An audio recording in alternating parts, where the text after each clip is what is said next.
Ain't that true? Ain't that true?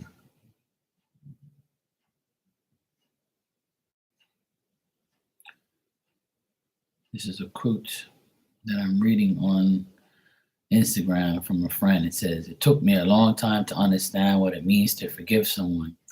I always want to know how I could forgive someone who chose to hurt me. But after a lot of soul searching, I realized that forgiveness is not about accepting or excusing their behavior. It's about letting it go and preventing their behavior from destroying my heart." Amen. A lot of people are waking the fuck up, that's for sure. A lot of people are waking up in this world. I'm proud of them. About time. Hey Nia, how are you, sweetheart? How you been? I always tell people you ain't gotta forgive nobody. You just gotta forgive yourself for dealing with them. Because you're the only one who needs forgiveness. You gotta forgive yourself because you made the mistake.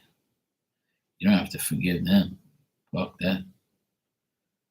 Don't forgive anybody who hurt you. Fuck 'em. That's what I say. Whether you believe it's right or wrong, that's up to you.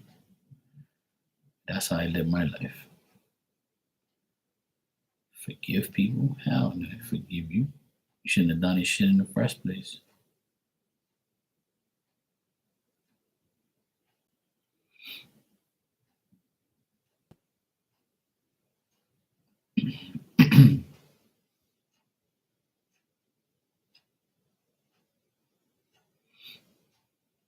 Hell no.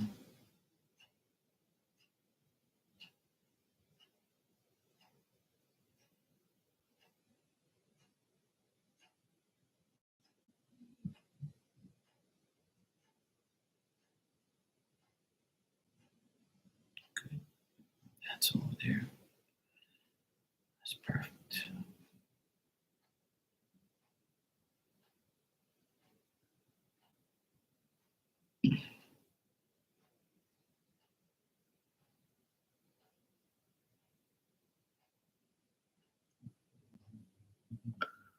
How you been, Nia? Had a good weekend so far?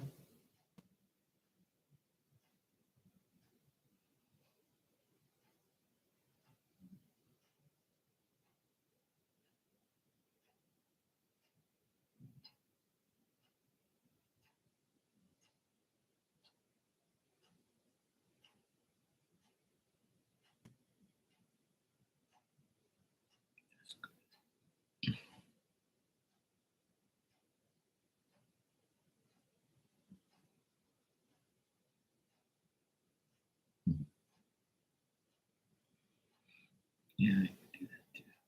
I have to do it that day. I can always go through there anyway. It's cool.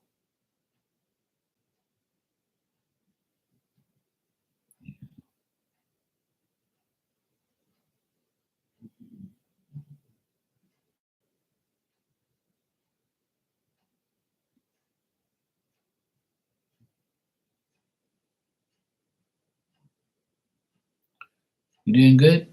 That's good. Yeah, I'm alright. I've had a good weekend so far, a good day.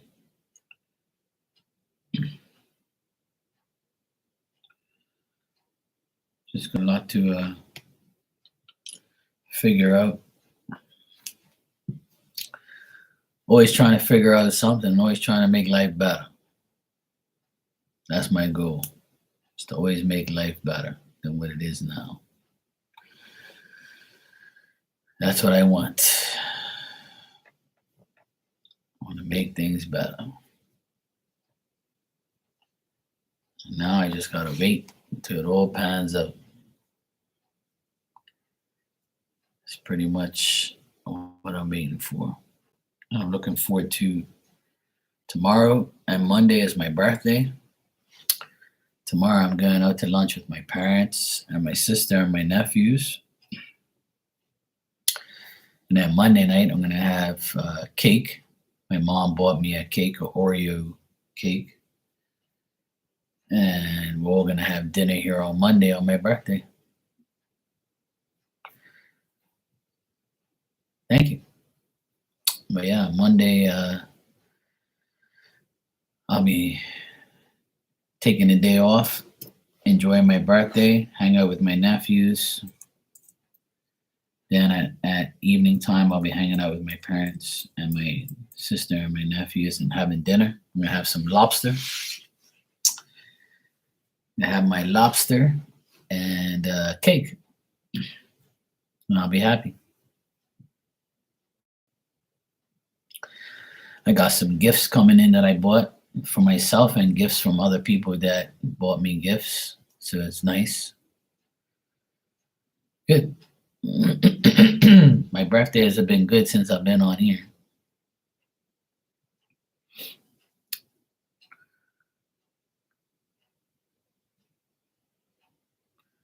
Never really got too much gifts when I was younger or when I started coming on here. A lot of people give me gifts and do things for me and stuff. So it's really nice of them to do that. Even though I don't care about gifts like that anyway. Hey, Nina, how are you, sweetie? I'm not the one to care about gifts. The thing that makes me happy is socializing with people and having fun.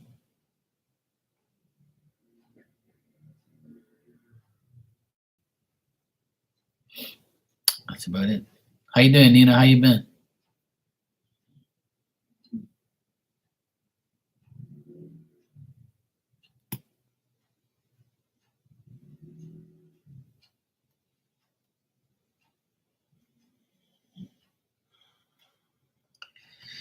Yeah, that's always been the case for me because winter time. My birthday is February 6th, so winter time, like nobody. I don't really have parties and shit like that. But when I was DJing and stuff, I would rent like a hall or a space somewhere and rent or just pay one of the places that I DJ at and just say, look, I want about 3 hours time. I'll pay for everything and blah blah blah, and people could pay for their drinks and that's it. And I have my own party. But I would say the last 3 years since I've been on here, I've gotten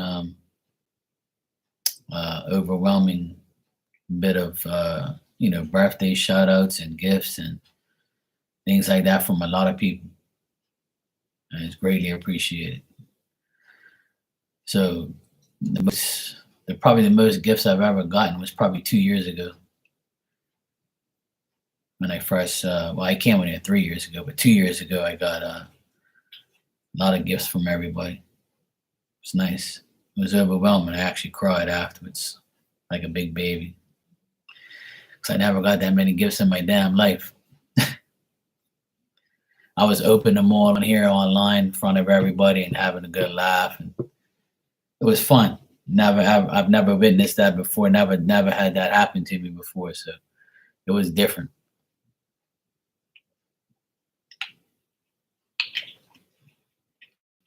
It took 40 years of my birthdays to actually have a birthday where I actually opened up more than 2 or 3 gifts. But I'm the type of person I don't really care for that shit like that. As a kid growing up, like to me, because I'm over 40, and as a growing up, we didn't have our parents didn't have money like that to be spending on like buying us a remote control car and buying buying uh buying remote control cars and like bikes and shit like that. We guys didn't have none of that shit. We didn't have none of that stuff growing up. What's going up here?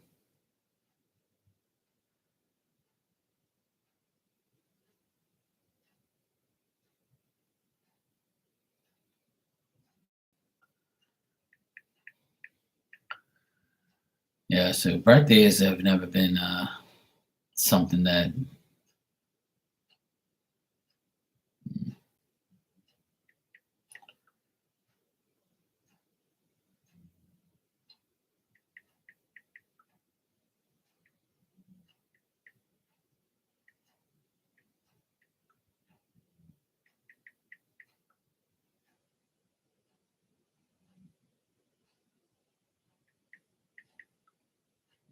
Give me a second here.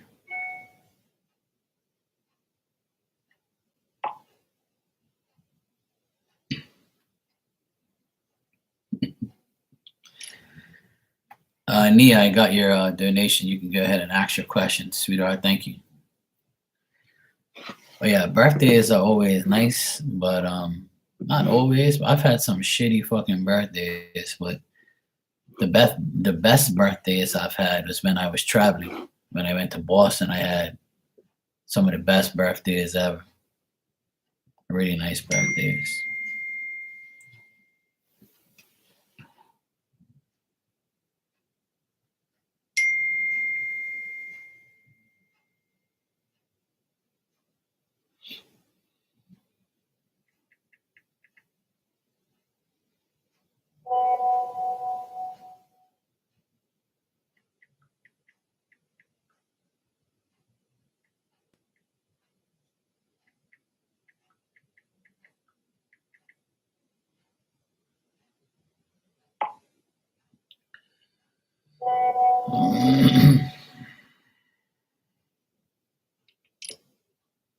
It's not easy.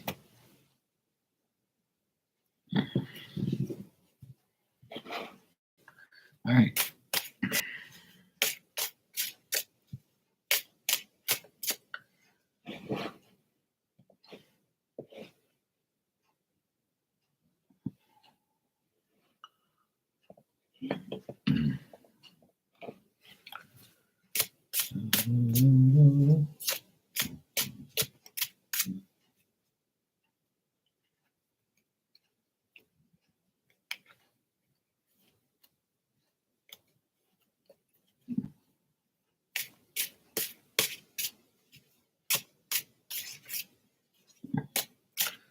My birthday is Monday, Nina. Monday, the 6th. All right, let's check, Nia.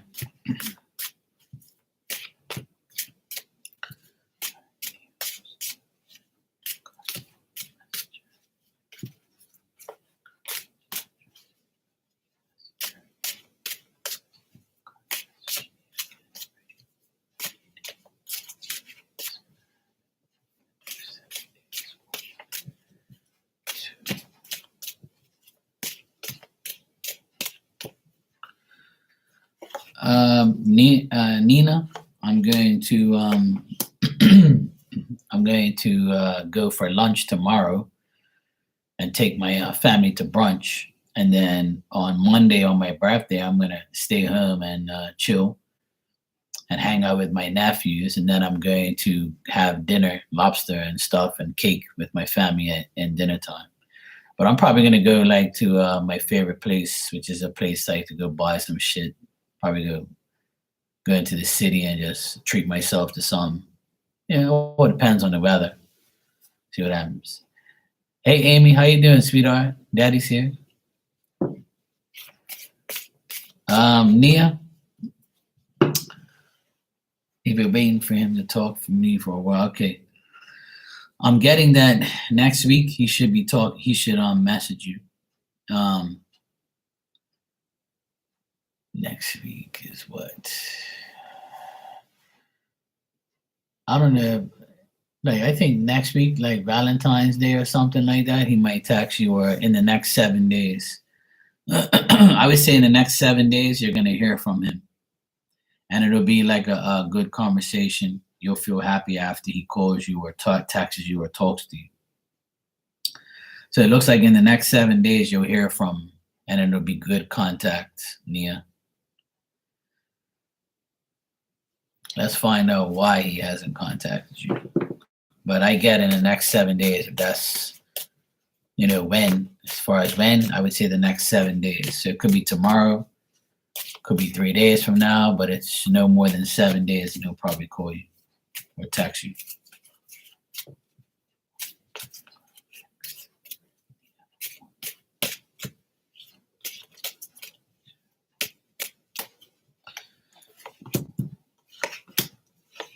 Yeah, looks like he's busy working in something to do with business, and he's also dealing with a woman that's being dishonest with him. Could be his ex, probably. But he is arguing with a woman, or there's a woman that's aggravating somebody who's dishonest and untrustworthy. Someone who he used to live with. And then at the end here, I got that he's dealing with negotiations and business and learning things at work or trying to deal with work stuff. So that's why he hasn't gone out of his way to communicate with you. But as far as when, I would say in the next 7 days. So you can go ahead and ask your second question. But that's why you haven't got any contact lately. But it looks good for the next 7 days.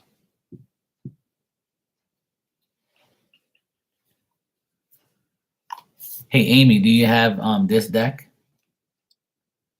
It's pretty funny. It's got like funny messages on it. I don't know if you ever seen this deck before, but it's pretty funny. Yeah, it's actually pretty hilarious. It's got like a lot of cool. It's got like messages on both sides. I'll give you a message right after I answer Nia's second question. I'll give you guys a message. I'm gonna use that tonight. It's got funny shit on there. See on the bottom it says 0 fucks given, 0 filter, 0 fucks, all fun. The Oracle with an attitude.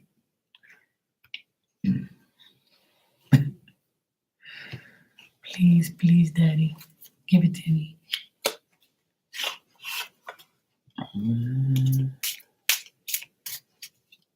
Actually, I'll give you a message right now while I wait for Nia to ask her question. You're begging tonight. You don't have to beg me. I'll give it to you. All right, Amy. This is for Amy.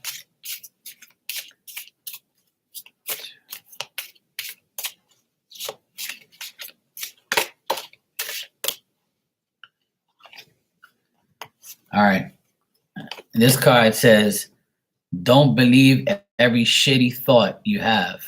Thoughts can be sneaky, lying bastards.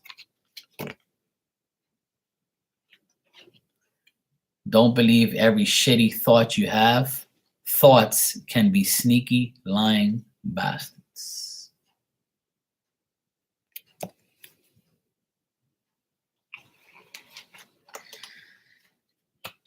And you actually have had a pop out as well, but I don't really take pop outs. But this says make better fucking choices. And it says if you are pissed at where you are, then stop talking yourself there. Stop taking yourself there. It says make better fucking choices. If you are pissed at where you are, then stop taking yourself there. I like that advice.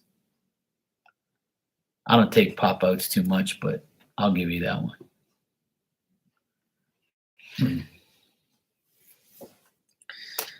So there you go. But this deck is pretty hilarious. Like this one says, eat your fucking vegetables. Eat some shit made by Mother Nature.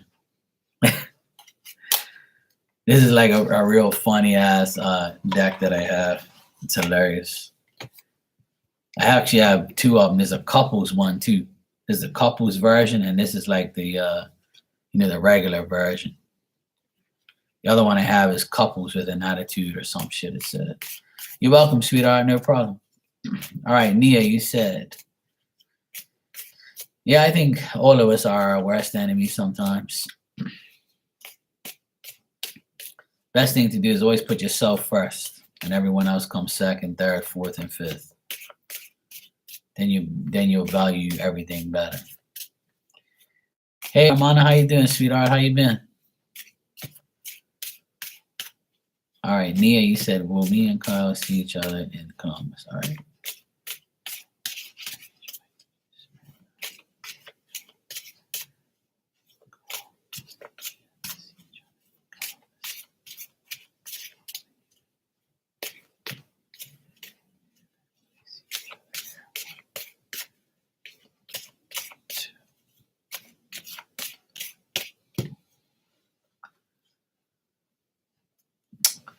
Yeah, but you can control that empathy. You know what I mean? You can control that very much so. You just gotta learn how to control it, and when you learn how to control it, you'll feel it. I always give advice. You gotta manipulate your own mind. Manipulation is the key, but you gotta manipulate your own mind. You don't have to manipulate anyone or anything or yourself. You just gotta manipulate your mind to believing what's the right thing. That's the key. Nia, it looks like you guys are gonna see each other. It says yes. There's just gonna be a little bit of confusion, and right now you're probably confused or you're distracted or you're just like mentally thinking about it maybe too much to see because you want it to happen or you're thinking about whether or not it's gonna happen. But I got good cards on this, and I got him. He shows up here. Looks like he definitely wants to see you in Columbus, and he wants to, hang out with you and do things with you. But I just think that it's all in like your minds are messing around with you, and you got just overthinking and just want it to happen. I think Lorraine is with her snail, and Becca, I don't know. She may have not got my notification yet. If I text her now on Instagram, she'll probably come. But Nia, you said, will me and Kyle see each other in Columbus? It says yes, you guys will see each other. But right now, there's like too much thinking, too much thoughts, too much. I don't know, I don't think so, I don't know if I'm gonna, or like things like that, or what's gonna happen. But I got him here very strongly. He wants to definitely see you in Columbus. It's more him than you. And I think that's why you're asking, because you're probably doubting it. But he definitely, I see, wants to see you and wants to go to Columbus to see you, or meet up there, or whatever the case may be. But it's telling me yes, you will see each other in Columbus. Yes.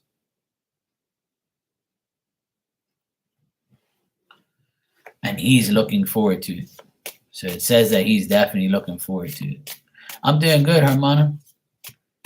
I'm about to sell. I'm about to celebrate my it's my birthday weekend. See, so tomorrow I'm gonna kind of officially celebrate going into Monday.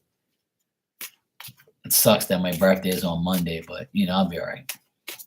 I'm just gonna celebrate it tomorrow. Yeah, sure, Nia. Hey, Violet, how are you? Well, she claims she's gonna get the BBC, but that's she'll be talking about it for sure. That's for sure, Amy. If she did, she'll be definitely screaming it to the mountaintops. I went in her room earlier today and I was talking shit to her. Thanks, Violet. You're redoing your website again? Yeah, I wanted to get a website, to be honest, but I like just being here. Oh yeah. I like giving her a hard time, but she knows I'm only joking. So I can only joke with people who know I'm only joking. Okay, no problem, Hermana. Just send it to me. That's okay.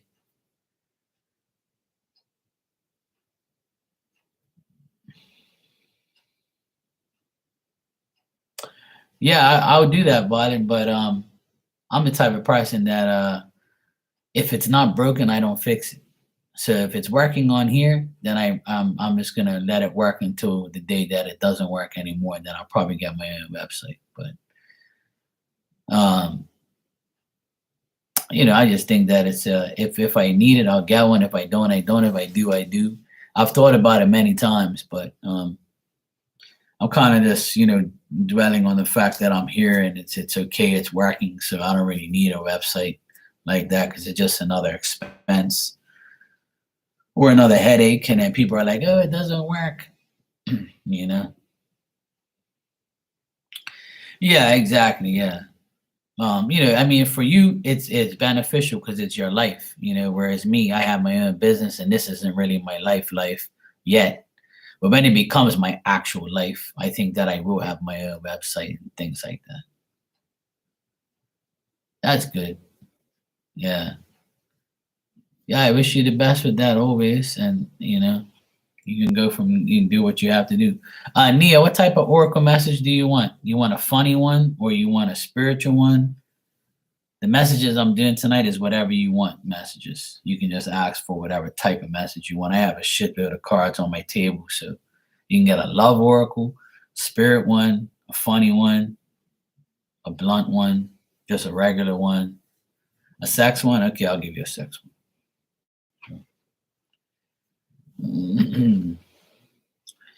It's Saturday night, I'll give you a sex message is fine. I have the Tarot of Sexual Magic. So I'll give you a message from here.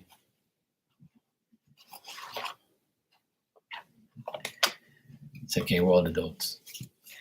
Yes, you can, Hermana. No problem. But I would like to give you a question for free because of your birthday last week or this week. Your birthday. Because it was your birthday the other day, I would like to offer you a gift and give you a free question tonight. How about that? Yeah, I have like a I have like a deck that I made with like sexual type of things on it for all the zodiac signs. I wrote it all out myself. I still have it here. It's called the bootleg deck, I call it. So, but I haven't finished it yet, but there is some cards in there. It's a lot of shit talking in there and stuff like that. I use it from time to time to have a little shit and giggle. I have 3 decks that I have 3 decks that are published already. I have 3 decks of my own for sale right now and have been for a year, I think. And yes, Nina knows about the sex bootleg style. And I use that from time to time on Instagram, and I do like Saturday night brother love show on there, but I don't do it anymore. But yeah. And they're actually for sale on makeplayingcards.com. I have 3 different decks. I have a tarot deck with upright and reversals, and I have 2 decks with just regular like messages and stuff like that, like oracle messages and things like that. There's a little bit of this and a little bit of that in both. Yeah, the site's pretty good. They just like in some of the decks, like one of the decks, it's got like some misspellings here and there, but that's nothing big, not a big deal. The cards are very good quality. And I'm about to make my 4th deck, which is a funny zodiac sign deck with like sexual messages and funny shit and things like that. So I have like 40 cards in there so far, but I need like another 12. So I'm gonna do like another 12. It's like a zodiac sign type of thing. So that's my deck. That's my 4th deck.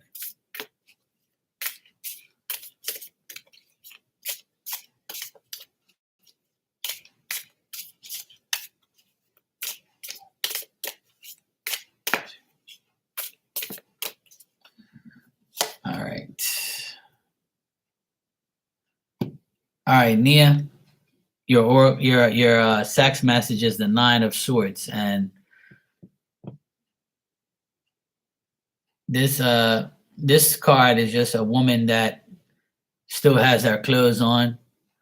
She's got a black cat coming through, so she's kind of feeling like kind of annoyed because she's not getting no attention, and you might be annoyed you're not getting any sex at the moment.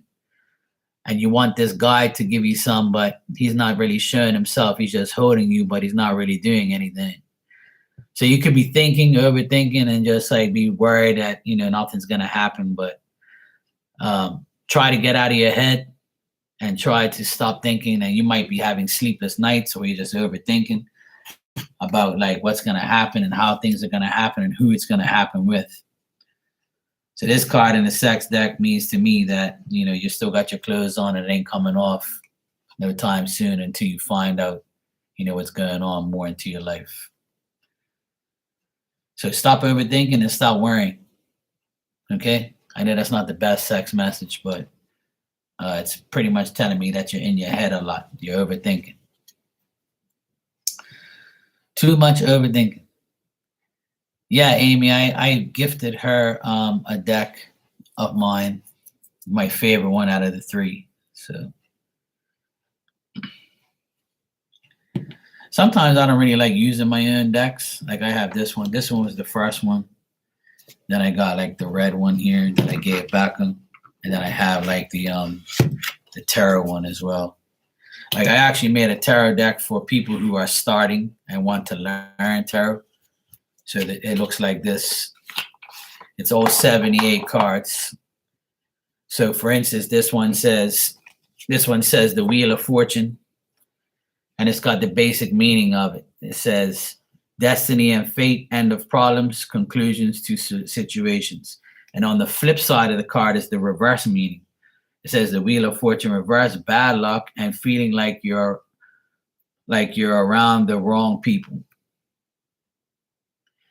So that's what I made. I made a deck where this took me the longest because it was a lot.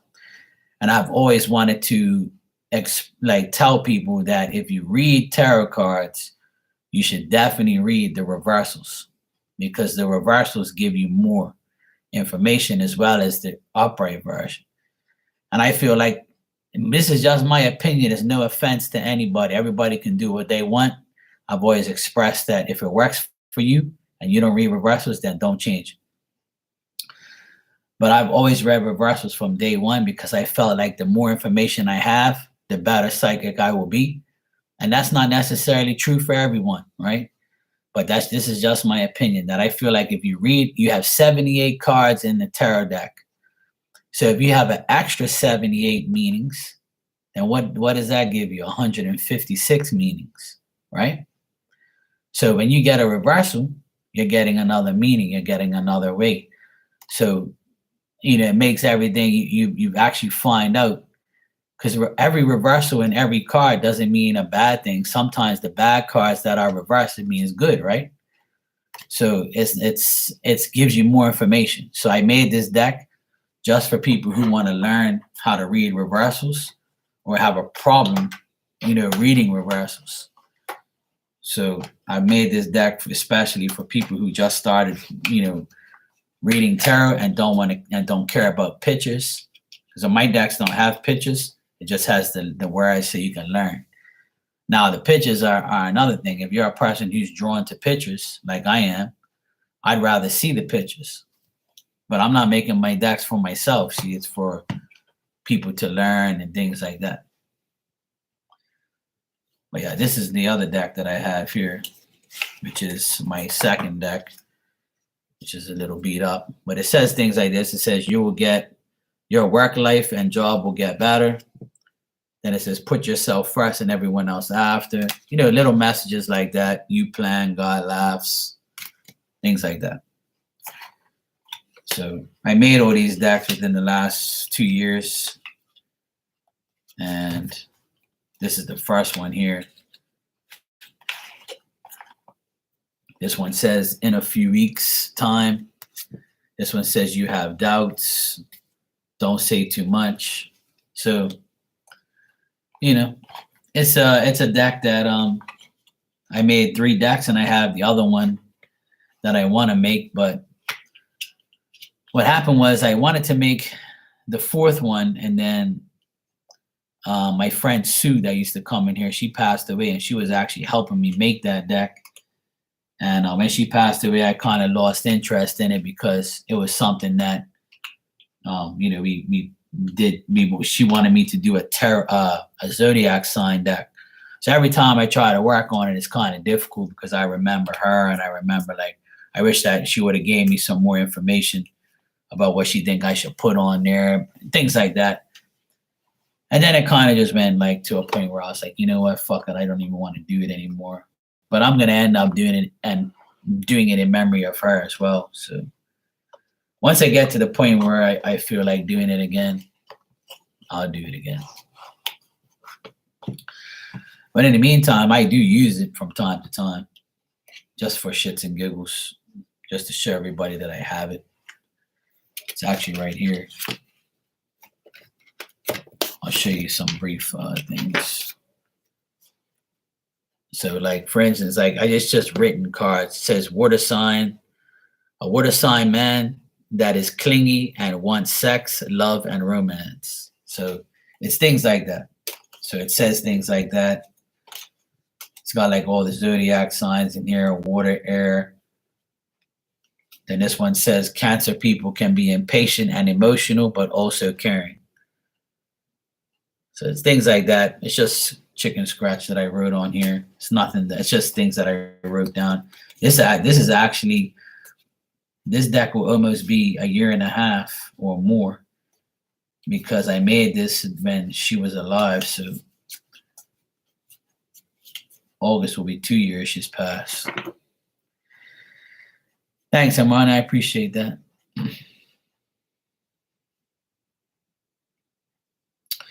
You know what, Violet, I will do that. You know that's a great idea, and I definitely want to do that. And that's what I'll probably do. I'll probably get like a pen or paper and just write down things that I think that she would say, or I know that she would say to me. And I know that I know how she is, so I know what she would say, and I'll just like ask her if she thinks that's cool or whatever.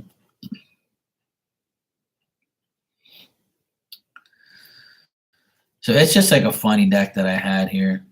It's like I have all 12 zodiac signs 5 times or 4 times, I think it is, and then some little ones here and there. But I have to do the last and final 12, and then I'm going to change some of the words on the other cards that I have.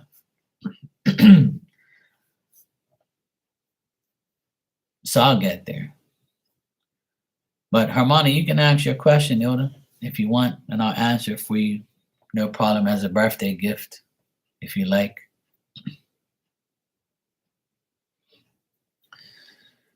But yeah, I got some work to do. I still want to make that last deck. I probably not going to be my last. I'm probably going to make some more. I want to make at least 10 in my lifetime if I get there.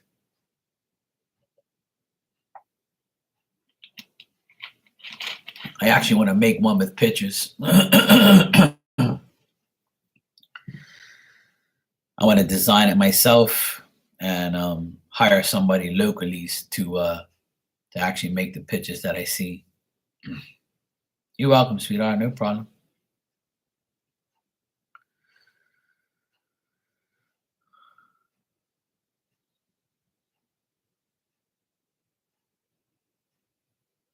Yeah. I definitely want to, once I start doing this full time one day in my future, I don't know when, but one day I might. And when I do, I want to have all my decks for sale when people come to get readings from me. And they also read, or they want it as a collection, they can buy my decks and they'll all be on display for sale. And the more I get, the less I have to sell them for. So that's what I want to do. And I'll also have some of my old decks for sale that I use that I don't want anymore. I can sell for like, cheaper price or whatever. If somebody wants them and I don't really care for them anymore. Things like that. I like to have my own shop one day. We'll see how it goes. But I wouldn't mind having my own shop. Hey Jada, I'm good, thank you. Sweetheart, how are you?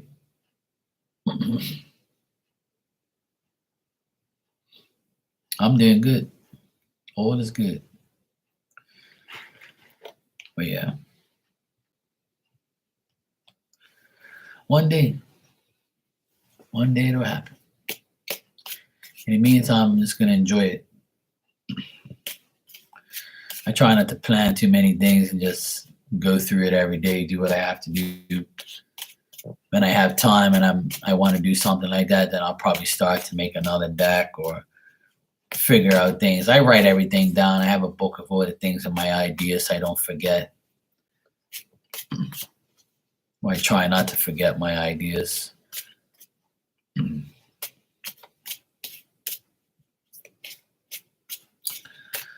All right, Herman, I'll check, sweetheart.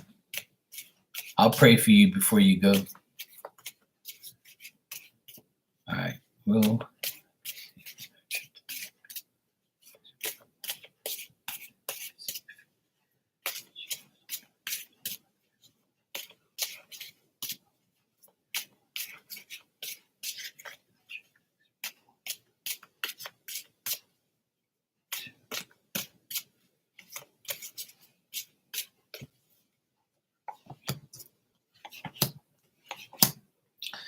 yep, you'll be safe. Everything will be fine.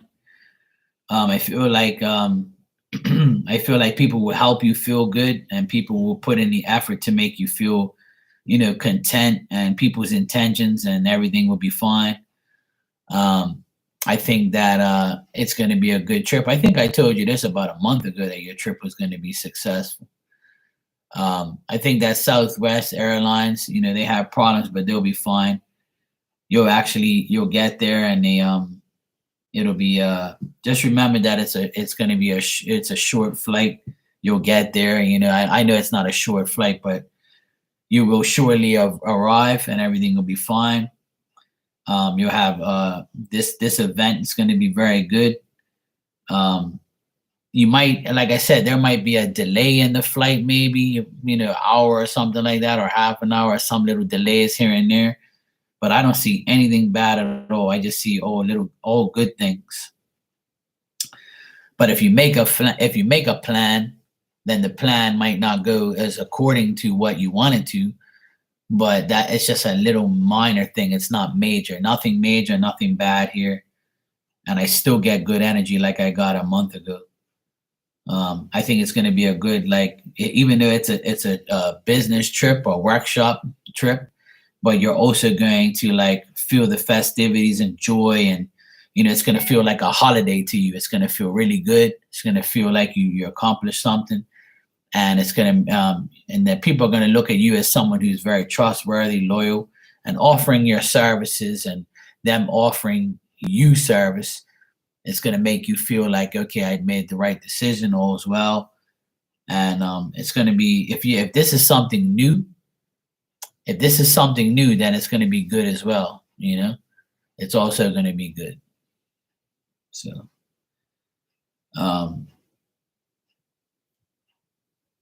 but yeah, the future looks good. The opportunity will be very good. The event's going to be great.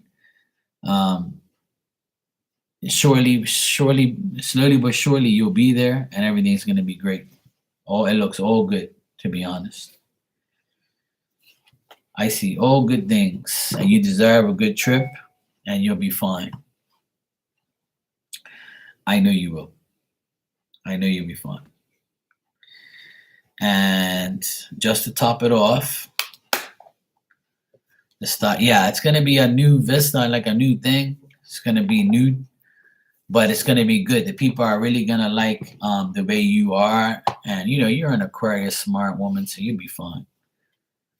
Plus, things are good. This is our month. See, I'm going to give you a spirit message because I'm drawn to giving you one. I want to give you a spirit message.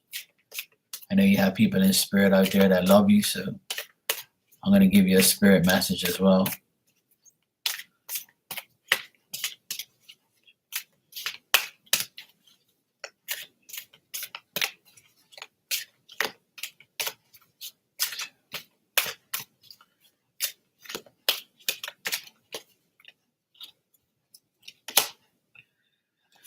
All right, if you're having a lot of dreams lately, then that's what Spirit's trying to bring to you, things in your dreams.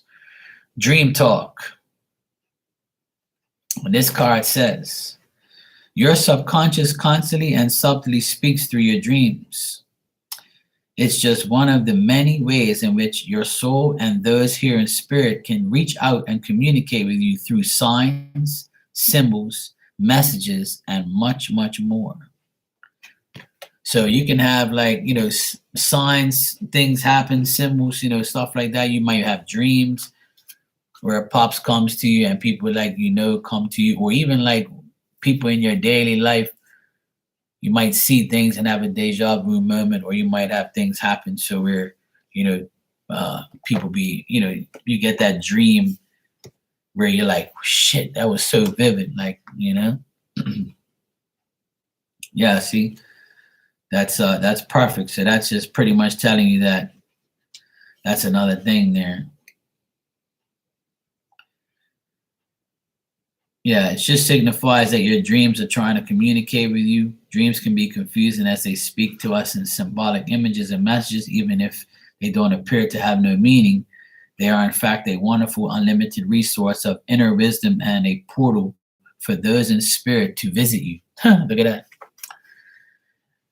So there you go. I read the rest of the part from the book. So yeah, their spirit's going to be visiting you. Your dad's going to be visiting you, keeping you company in your dreams. And that's a blessing, to be honest. That's good. Yes. So it looks like he'll be coming to you more and more these next coming days. So that's a good thing.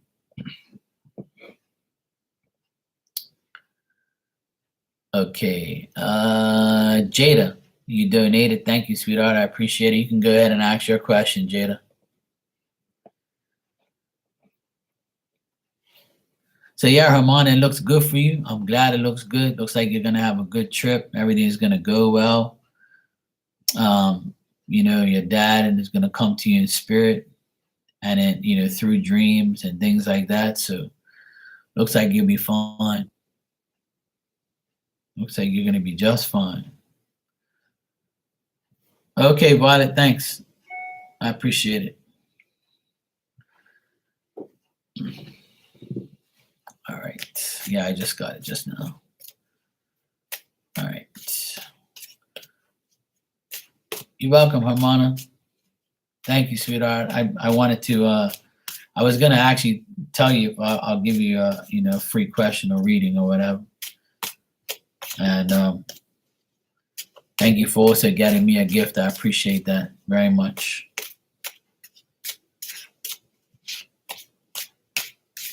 All right, Jada, you want a general reading? All right, I'll give you a general reading for the rest of this month and see how the rest of this month will be going for you. All right, Jada?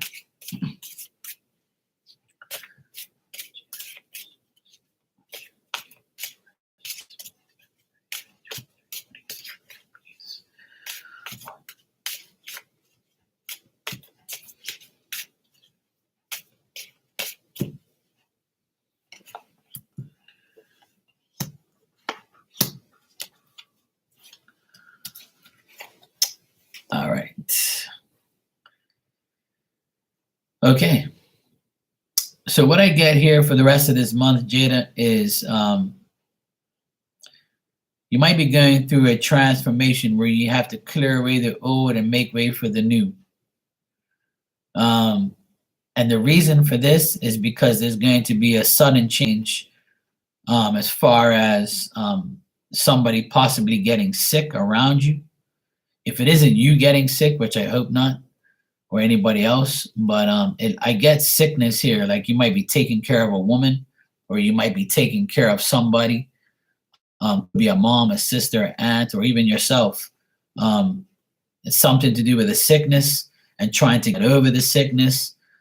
Make sure you don't feel weak and petty and like say, oh my God, why me? Or why do I have to deal with this? Don't be tempted to feel that, it's going to be wrong or it's going to be bad all the time, There's always going to be, there's always going to be indifference, things that go wrong, things that go right. It's a part of life. You also might be dealing with somebody or yourself dealing with investments or Social Security and things like that, trying to make things better. You also might deal with a woman who is not very honorable and unreliable, untrustworthy. Hopefully you don't deal with this, but this is what I get very strongly here. Hello, LH. Thank you very much. I'll get to you in a minute. But Jada, it doesn't look good for the rest of February. I mean, if this is your job where you take care of people, I don't know if you're a nurse or like you work in a hospice or something of that effect, or you could be dealing with somebody, dealing with your patients, or dealing with things like of that sort of nature. On the up and up, on the good part is, the transformation that you make is going to help you in the long run. So whatever you're doing for somebody else, if you're taking care of somebody, or if you get sick or something happens to you, you're gonna come out of it. You know, oh, okay. You work in a mental behavioral health. Okay, that makes perfect sense then. Yeah, because I think that you're gonna be dealing with a lot of things. I think you're gonna be dealing with maybe two specific people. Hey, Marcia, how are you, sweetheart? I feel like you're going to be dealing with two people with serious issues, and it's going to make you feel like kind of, you know, uh, tempted to say, what the hell am I doing here sometimes? Or I don't know if you're a very, you seem like a very stable person and you can deal with whatever you have to deal with, right? But the thing is, don't let it get to you this month. Try to make yourself, um, try to have a lot of deep concentration on your work and these people because they're gonna really, really need your help. Hey, Lorraine, how are you, sweetie? So, Jada, my whole the thing that I see in the cards here is this: try to understand, try to respect the knowledge that you have, and knowing that people are going to be the way they are. If you need to learn or reflect on anything, I think that you might have to reflect on how things have been. So you want to keep that in mind and don't lose your faith in yourself and the way people are handled around you, or the way you handle people, or how people refer to you in any way. So I feel like it's gonna be a mental challenge for you and dealing with these people, with their behaviors, their ways, and I'm sure you probably deal with it already.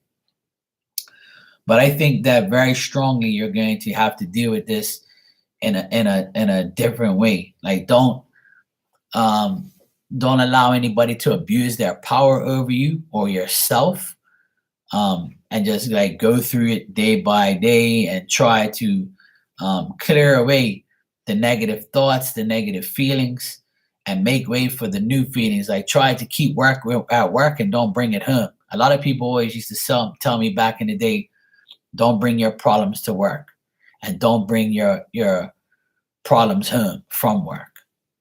So this is the message that Spirit has for you, and this is the message that I have on the cards: is even though there's going to be people that you don't like, or you don't want to help, or you don't want to deal with, this is going to be the month where it's going to be a huge challenge for you mentally, physically, and spiritually, where you're going to have to understand that you can't use your physical power or your mental power in a light way. You're going to have to use it in a very, very specific way to make yourself feel like you're not going crazy yourself. You got me? I don't know if this makes sense, but I feel like it's really focused on your job and your personal life, like your personal mentality and how things are. Um, just respect yourself and reflect on what's good and what's not good. If you have to like put yourself in a new idea mentality and you have ideas, then go with your new ideas. Don't go with what you used to do, because what you used to do ain't gonna work.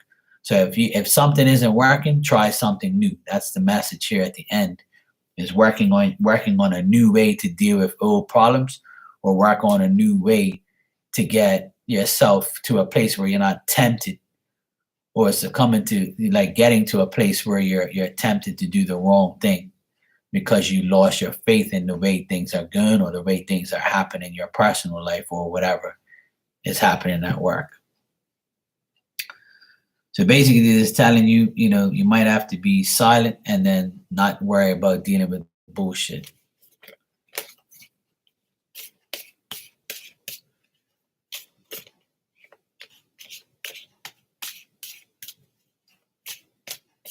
And if that isn't in work related situation, it could be in your regular life. You could be dealing with if you have a daughter, you could be dealing with your daughter and her crazy ways, or she's doing something bad where you have to tell her about herself. It could be your mom, it could be your sister, it could be a woman around you or two women around you that you're dealing with this month where you're like, hey, you need to get your shit together. You're driving me nuts, you know? It could be your personal life and it could be your work life, but it's you're going to be dealing with either one or two women. One's going to be dishonest, one might be sick, one might be crazy, one or both might be just like, you're too much for me, both of you. Like, leave me alone. I'm had enough. I wish I had a better news, but the good news is I feel like you're going to come out of this month saying, okay, I can't go into March doing the same shit. I can't be absorbing this bullshit from people and, their ways, and they're tempting me to, say and do the wrong things, which I don't want.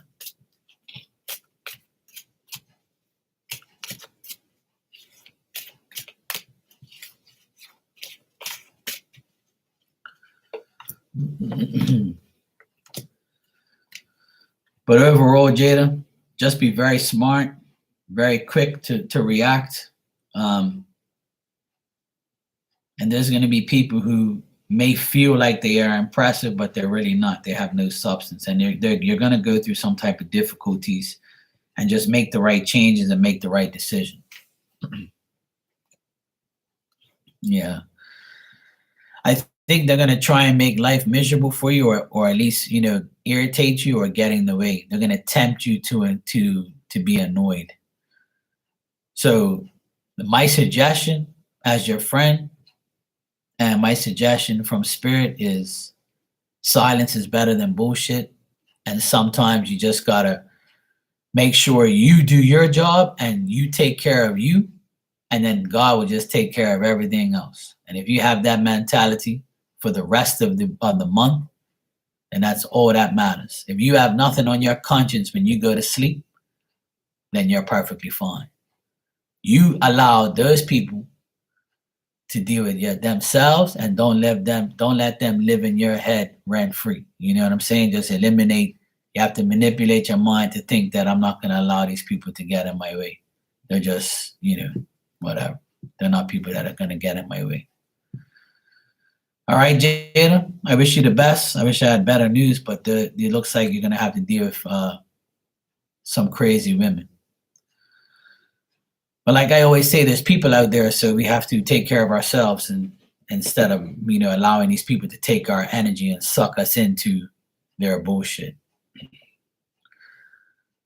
All right, Violet, you are next. You can ask your question. And after Violet, I have MH.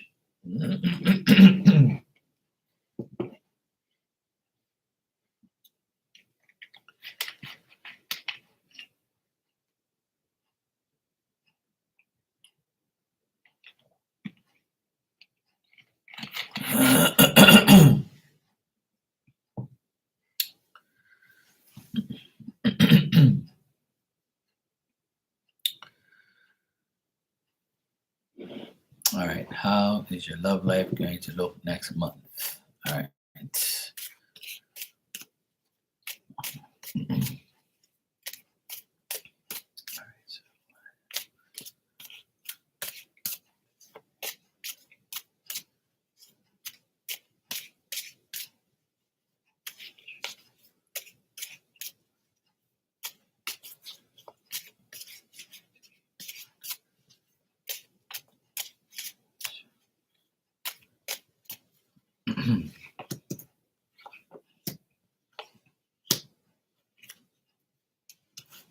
Okay.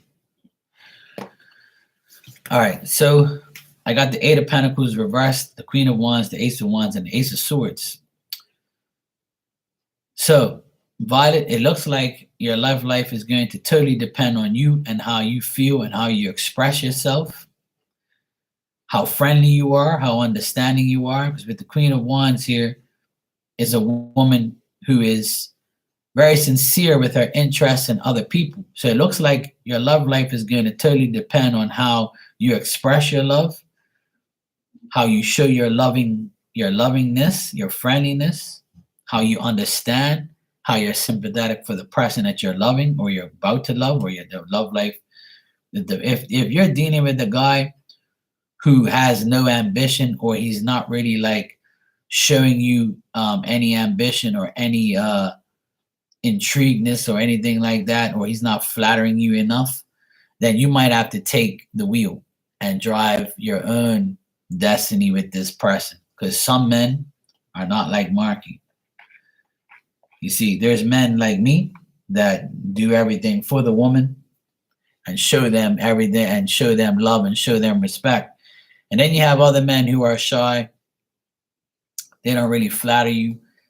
They have no ambition, and they might not have a job, or they might, be like one of those guys who need a woman and a mom.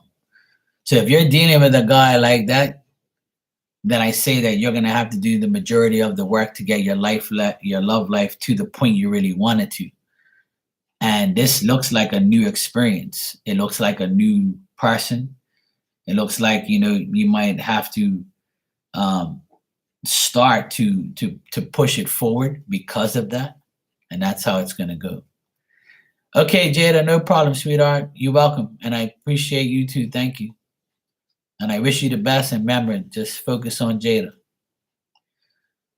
So, Violet, if the guy that you're dealing with or the person you're dealing with is kind of like a hypocrite, or they're lazy, or they don't really want to put too much effort into you or into the relationship, then you might have to push the effort. And it's up to you whether or not you want to do it. Because with this Ace of Wands and Ace of Swords here, it's telling me that as time, right, and that's the thing. I see that this person is not going to move forward unless you show more expression. Like if you show them that you actually want them, and you're willing to show communication, show expression, show your interest, then I would say that it'll work. It'll get to become something meaningful. It'll become an adventure, and then there will be deep emotional feelings. There'll be love. There'll be more. There'll be you'll get what you want. But there's Ace of Swords at the end here. But it's telling me that your love life is only going to depend on you and how you perceive it with this person.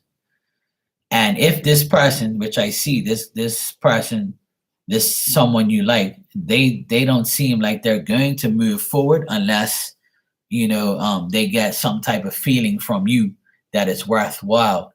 I think this person looks at you as someone who's very loving and practical, and someone who they have interest in.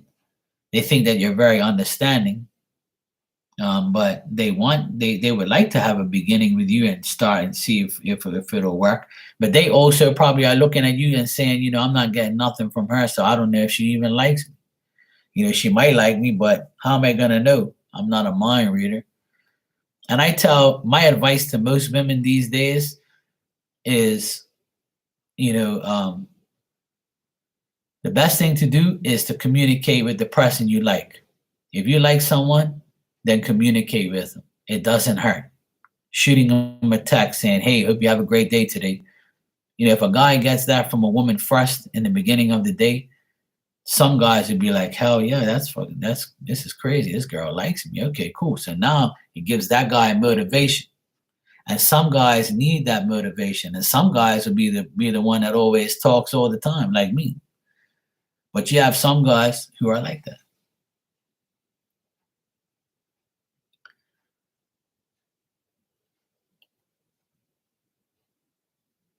Yeah, see? Right. So that's pretty difficult, but it's telling me that this person is right. See, with this Eight of Pentacles reversed, it's telling me that the person is overworked and has no ambition to do anything because they're always working or they're always busy. I mean, and this is also telling me that there could be someone new that you're dealing with, that you're going to deal with in the near future, for next month. So I'm just gonna check real quick if it's somebody actually new besides this person.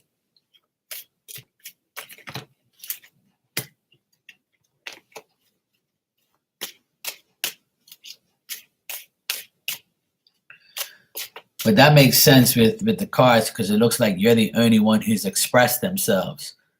See how you said you asked them out on a date, but they said they were very busy, but then they brought it back up months later and suggested a time and they still busy. So like, they wanted to probably still check to see if you were interested. So I think it's that Queen of Wands is telling me that you did your part, and that ace, those two aces are telling me you did your part.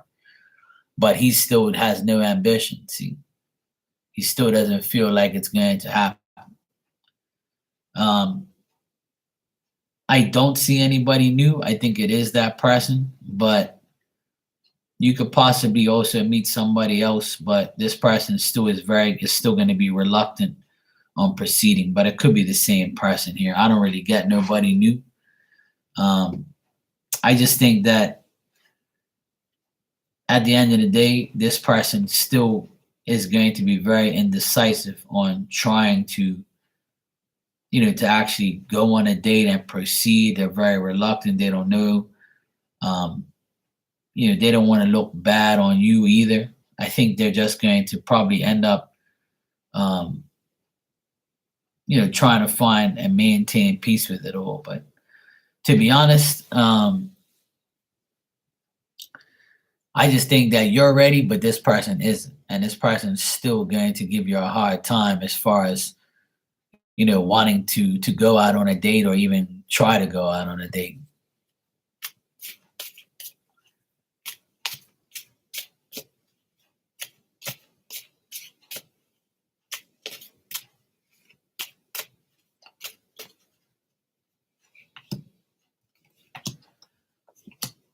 I mean, it's very possible that even this month, by the end of this month, he can still ask you out on a date. But I still see it being difficult. And he seems like a person who appears to be a person. He appears to be good, and he appears to be like he might appear to you as someone who you want, but he really doesn't have any oomph. Like he doesn't. I don't see this guy with any type of balls to say, "Okay, I want to go on a date, and I really want to make something happen." And you shouldn't be pushing it anymore. But from what the cards say, it looks like you've already, pushed your limit already, and you shouldn't have to do anymore. So the cards were telling me the right thing, that you did ask them out and you did, show them effort, but they don't want to show you the same effort. And it's because of who they are. They're a person that will rather work or just stay to themselves and not really get involved in a relationship. And it's not because they have someone else. It's just because that's the way they are. They don't want to make the effort. They don't want to go forth and, go through the whole thing. But I do feel you might get contact from him by the end of this month or in the next coming days or weeks. He might, even this month before it's done, there should be some type of contact from him again, or some type of, trying to talk to you about it, or maybe going on a date. But it's still up in the air because I feel like you're ready, but he's not. He's not willing to make any serious effort. But you can always try and find somebody else. You can date while you wait. And if you don't want to wait, then go get somebody else that's willing to take that to deal with it. To deal with dating and relationships. Not too many people are really wanting that, and if you have to find somebody that wants it just as much as you do, that's the challenge. And sometimes when it doesn't work, that's your cue. No answer is an answer, and that answer is the right answer. Go do what you have to do. But anyway, Violet, I wish you luck, sweetheart. I hope that somebody finds you and a relationship happens, love happens for you. Everybody deserves love. But it's best just to see how it all pans out and not pressure it anymore. I feel like you've done your part. So if you've done your part and you're not getting results, then that's spirits trying to tell you, hey, go to somebody else. Try and find someone else. That's the best way. No. People don't want to put in effort. They just want sex and then that's it. Or they just don't feel like being in a relationship or trying or even entertaining anyone. People these days, you know what they do? Their way of relationships is on the phone. Look, I'm texting so and so. I'm texting this person. Nobody picks up the phone anymore and says, "Hey, baby, how you doing? How was your day?" Nobody does that shit no more. Back in my day, I was on the phone on my house phone 24/7. I don't text nobody. I hardly ever text. If I'm interested in a woman, I'm calling you. I'm gonna text you first and say, "Hey, can I call you? Are you free?" And if she says, "Yes, I'm free, you can call me," I'm calling you. I'm not gonna sit there and tick, tick, tick, tick, tick, tick, tick, tick. And then I gotta look at my thing. Oh shit, I spelled that wrong. Now she's gonna think that I want, something else. Like the other day I wrote, "I'm going to lock the door." And it says, "I'm going to lick the door." And I'm like, no, I'm not gonna lick no damn door. My bad. I said I'm going to lock the door. I'm like, I'm not gonna lick no damn door. Okay? That's not me. I'm not crazy. I'm not gonna lick no doors, all right? And the person was cracking up, like they were laughing so much. They're like, "Mark, I haven't seen that one yet. You took the cake." Yeah, exactly. I agree. But that's the thing. I can't stand that. I can't stand taxing and that's why everybody's getting a divorce in this world. And that's why relationships don't last. How the hell is communication a text message and an email? That's not communication. No, that's not communication is talking to the person. Even video chatting with them. You have more how relationships should be so much easier now because the communication is so much more available. But texting someone, no, that's not. Yeah, I'm not locking lips with no damn door. I'm locking lips with that person and out, in the door, go through the door and we're gonna go lock the door and then we're gonna, lick each other. Anyway, but you know what I mean. Yeah. Let me see. MH, thank you for your donation. You can ask your question, sweetheart. LH was on that copy and paste, love, but bang. She was like, "When is my turn?" Hey, if you're in here, sweetheart, you are going to laugh. Trust me, I make everybody laugh, and we need to laugh. Everybody needs to laugh. No, you can get emotions and you can get feelings in the text too. Some people say to me, "Hey, I want to know someone's feelings about me, but I'm only texting them." And I say, "Look, I'm not going to be fucked up or anything, but I'm going to tell you the truth. If there's no physical energy, then there is no answer. You have to be in somebody's physical energy to really know 100% how that person feels. The only way you're going to feel for somebody is if you're physically in their presence. You know what I'm saying? But it's hard for people to understand that because they don't know any better. Because if you're only 20 something years old, you only know texting. If you're 40 something years old like me, we didn't have phones back then. When I was dating in high school, we didn't have the only phone we had was one with a cord on it at home that everybody had to use. And I had a family of 6. I had a brother and 2 sisters and my mom and dad. Everybody needed to use that one phone. And then they got creative and had call waiting. Oh, I had a pager when I was 18. I had a pager. Yeah, we used phones with a cord on it. And I went to the store and bought a long ass cord so I can go way into the room so nobody can hear me talk shit to my girlfriend. Because if my mom heard me say, "Hey baby, you're looking good tonight," a second, yeah, "I'm gonna kiss you later. Okay, baby, I love you."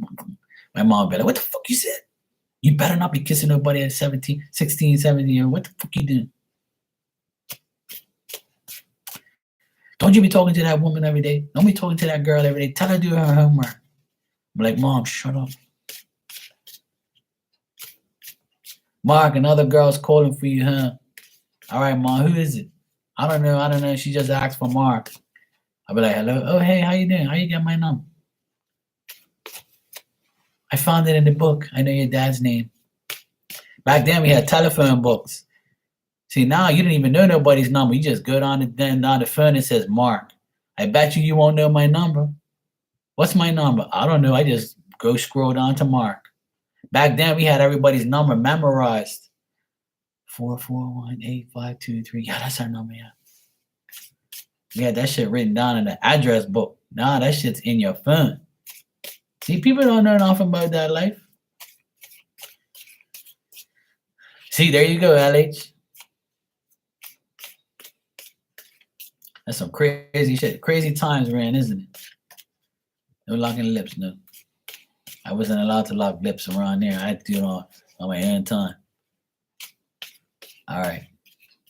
He said, what are Chuck's most recent thoughts of me? I know the relationship has flatlined and we no longer talk, but I'm just curious from time to time. He's a Virgo, I'm a Scorpio. Oh, God. Virgos, I'm going to tell you right now, if he's a Virgo, he definitely thinks about you. Oh, yeah. Yeah, there you go. See that? I used to have an address book. We still have it at my mom's. She still has her address book. My mom and dad still have a cord phone. I bought them a new corded phone with call waiting, and the numbers are that big because they can't see. Even with their glasses, they're like this. I can't see. What does this say? Okay, yeah. I said, oh, thank you for buying me. I bought them a new $100 phone that with all the numbers all lit up. And I have one that plugs in so because when the batteries got dull, the numbers got dull. Like it wouldn't be as lit up. So I got a plug-in one. So that batteries ain't gonna die no more. I plugged that bitch in, and then my mom says, oh, this is the best phone ever. I say, yeah, I know. For $100, it better be a quarter damn phone for $100. Now my mom says, I know you're calling me because I could see it on the call waiting list. I said, I know. See that? The things your son does for you. So they got an upgrade, but it's not really an upgrade. See, they don't want cordless phones and shit like that. They don't believe in that shit. They want a corded phone. I can't believe they still sell that shit. And my dad, he still had his cell phone is still the small flip phone. And it works. I can't believe it. He still has a flip phone because if he don't have a flip phone, he'll butt dial everybody. He's getting 80 years old. God save him, you know. But hey, it's the life of my parents. I love him. At least I still have him, so you know. Yeah, my dad, he's a cheapskate. Let me tell you, he don't buy nothing new. We buy him shit because he don't buy nothing no more. Here's another one he thinks he's gonna die with his money in his coffin. I keep telling him all the time, man, stop being a tight ass, man. Just buy the damn shit. You're like, no way, fuck that. I need money. I don't know how long I'm gonna live for. I was like, yeah, you're gonna live forever, huh? You keep thinking that.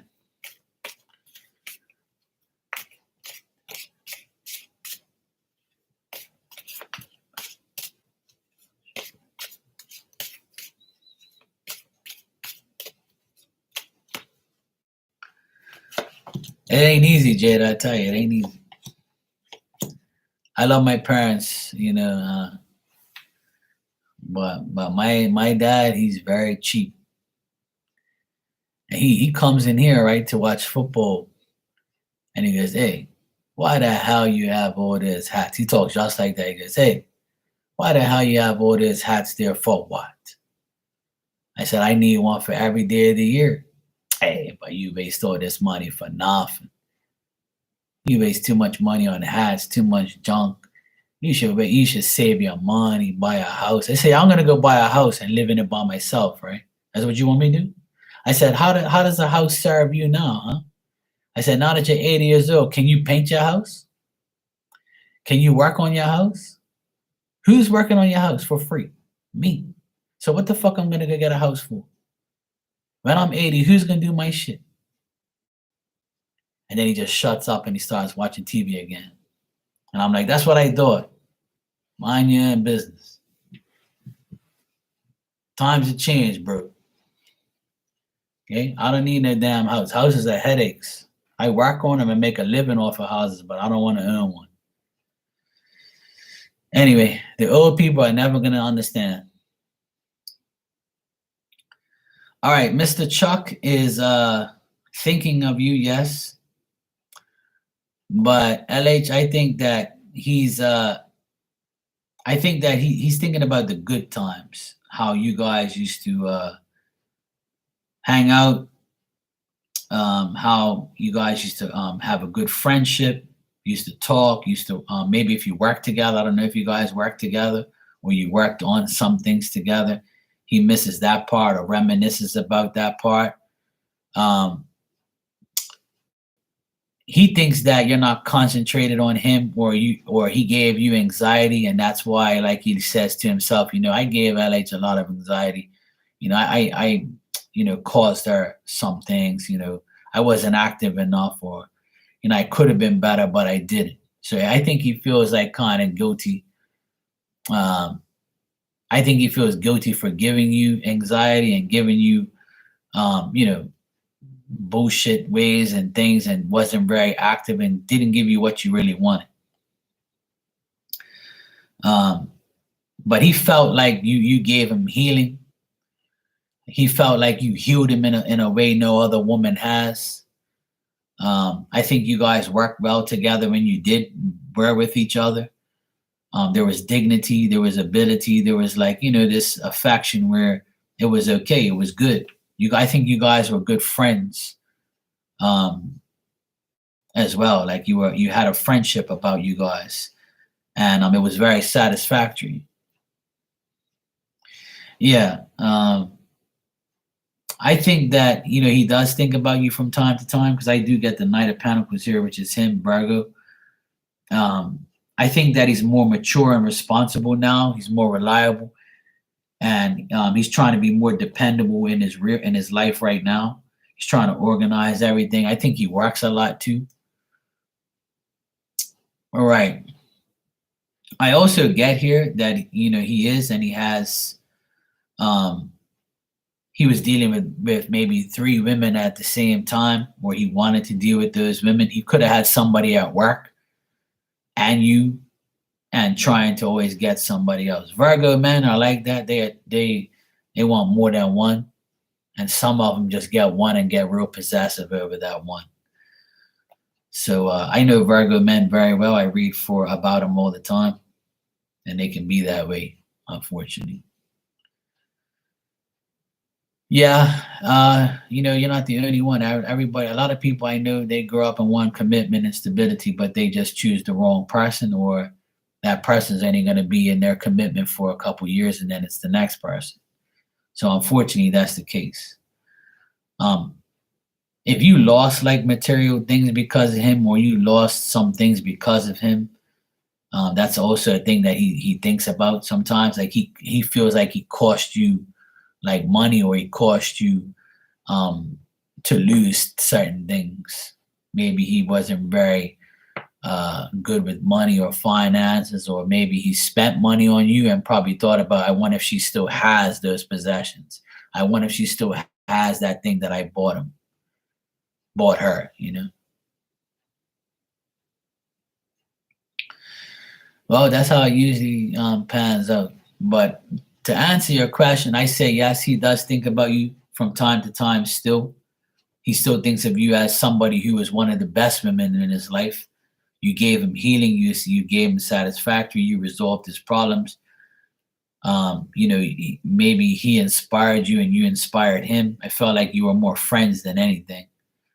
But he definitely knows that he caused you to not concentrate, and his inaction caused you anxiety and things like that. But I think he's a lot more responsible and mature now, or maybe he thinks he should have been more back then.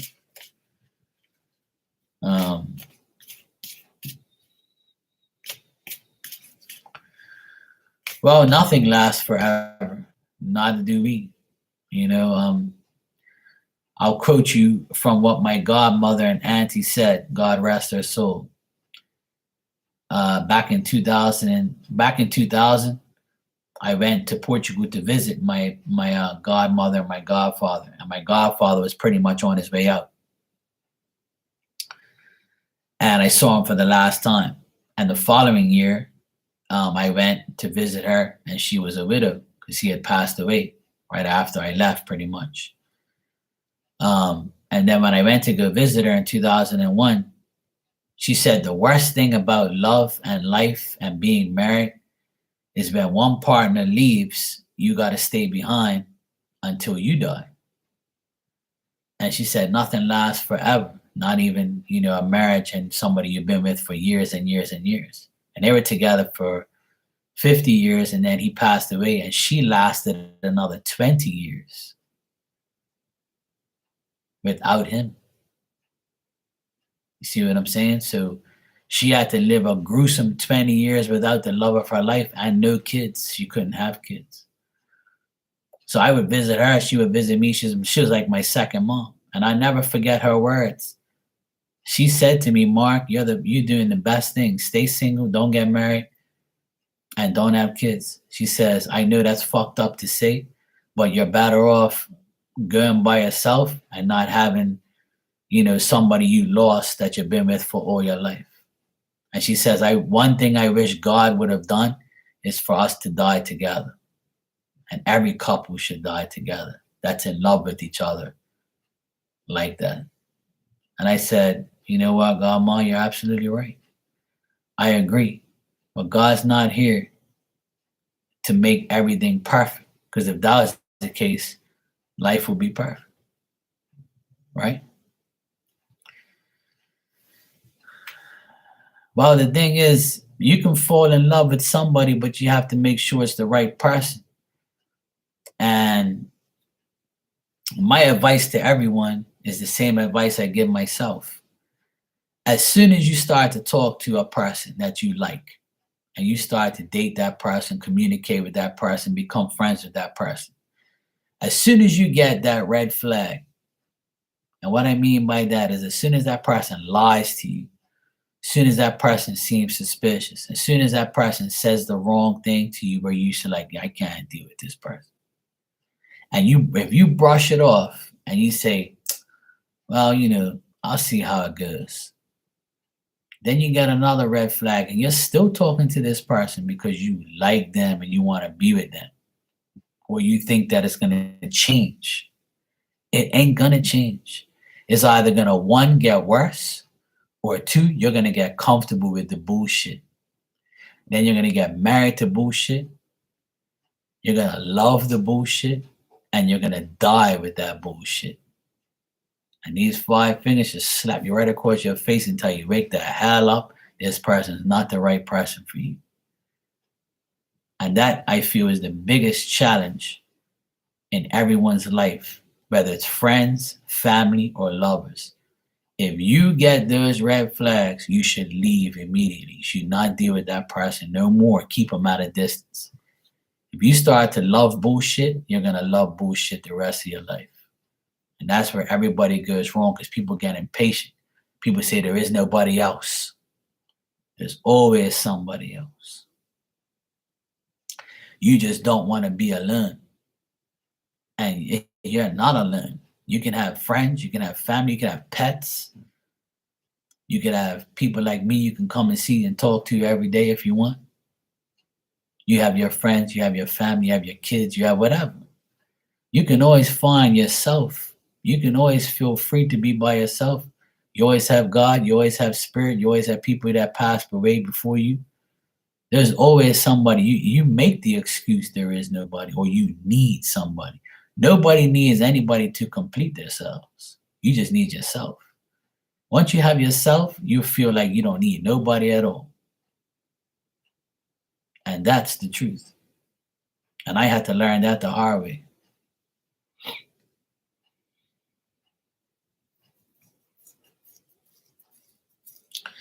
Well, that's the thing, sweetheart. That's how it is. Because we're blinded to not seeing the truth. And it's sad because I'm the type of person, I would love to be in a relationship with somebody. I would love to have children. I would love to have a home and build it with my woman and my wife and my children and be like how my parents was. My parents are still together for 55 years. They have 4 kids, 2 boys, 2 girls. They put us through a private school. They bust our ass day and night, had 3 jobs to put us through a private school because they wanted us to have a good education. They wanted us to see how life is. And right now in 2023, I'm still single. I've never been married, don't have kids.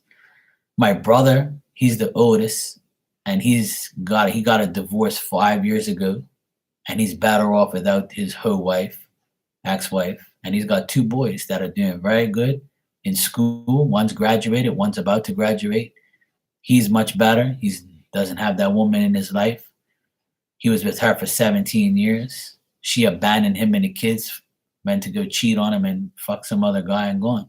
Then never looked back, never even cared about the kids or anything. And my oldest sister, she's married, had been married for 20 something years, and she's got 2 boys. One's in college and one's about to go to college and can graduate.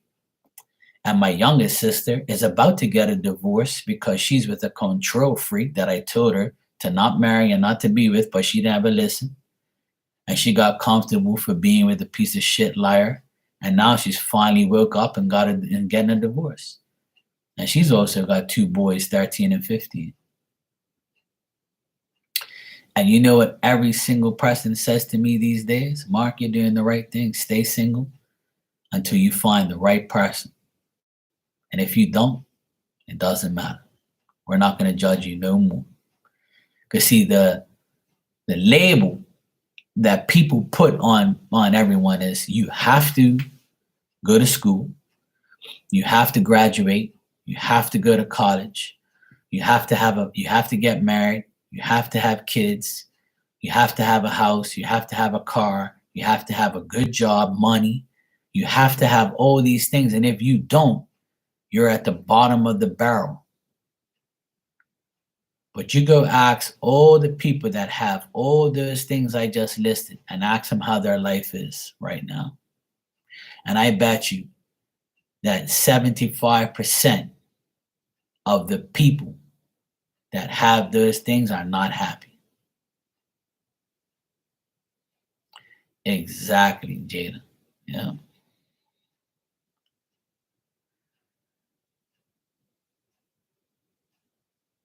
Yeah. And see, Ilda, you've been alone for 8.5 years. I've been alone for 5.5 years, going on 6. And I tell you one thing, it's been the best 5 years of my life. I ain't gonna lie. I haven't been in a relationship in 5 years, and it's been the best 5 years of my life. I'm not gonna lie. Yeah. And I've had chances to be with a lot of lunatic women, but I don't want none of them. I don't want nothing to do with them. And I've had many a chances, just like everybody else. I'm not the only one that's getting chances to meet people and be with people. But the problem is, this day and age, most women that I know and meet, they just want to, be friends with benefits, which is fine if you're into that. I'm not against anything that people want. But I don't want that. I want a woman that I can love, trust, honor, respect, and give me the same thing. Someone who wants to start a family, someone who wants to do things together instead of me pay for everything and give you everything while you sit on your ass and open your legs and give me a child and stay home all fucking day. That's not going to happen. That is never going to happen in my life. So I don't want nobody like that. I want somebody who's going to give me just as much as I give them and do as much as I do for them as they do for me. And we're going to work together to build the right family and the right situation. And if I can't have that, then that's fine. I have myself, I have my dignity, and I'm not going to lower my standards just so I can say, yeah, I'm married and I have a child, just to get divorced 2 years later and then pay child support for the rest of my life while the woman sits on her ass and does nothing. Because that's the way the system builds it.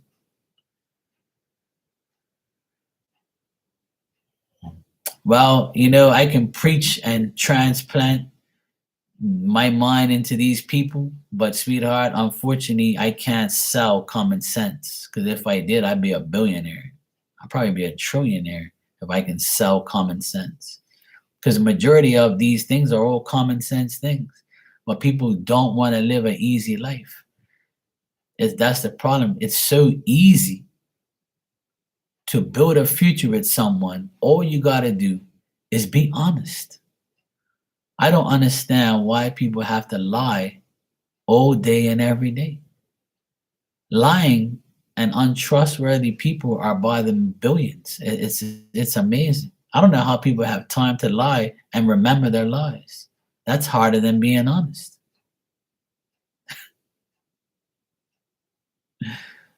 Honestly, I'd rather be honest every day of my life and tell you the truth than to remember my lies. That's exhausting. It really is. I really don't understand. That's why people have mental problems these days, and they're all crazy. Yeah. But people our age are thinking that way, but the people that are younger, they're still delusional. See, they're brainwashed by the media, by music, by labeling, by people. People make you want to do something. But the world is so fake, but people are not seeing it. They're so dumb, they have no clue, no common sense. I talk about this many times, and I try and show people that you can be happy alone. You can be, because you don't need nobody to complete you. You just need to complete yourself. And if you never ever get married, or you never have children, or you never find a steady relationship, then at least you found yourself, and at least you didn't go through hell in heaven. And what I mean by that is, what's the sense of living your life every day to the day you die with stress, bullshit, being comfortable with lies, being comfortable with a piece of shit next to you in your bed every day, and just settling for trash, settling for someone who you look at him and you want to choke him with the fucking pillow? I can't live like that. I just can't. I can't do it. I can't just say, okay, I'm going to pick this woman. I know she's a hoe. I know she's not going to give me no nothing. But I know I'm going to have sex with her from time to time. She's my confidant. She's my woman. She's going to be in my bed. At least I can be fake when I go out. I can do selfies and post them up on Instagram, and everybody thinks I'm in love. That's what everybody does. They live a fake life. I can't do that. I can't live like that. I just can't do it.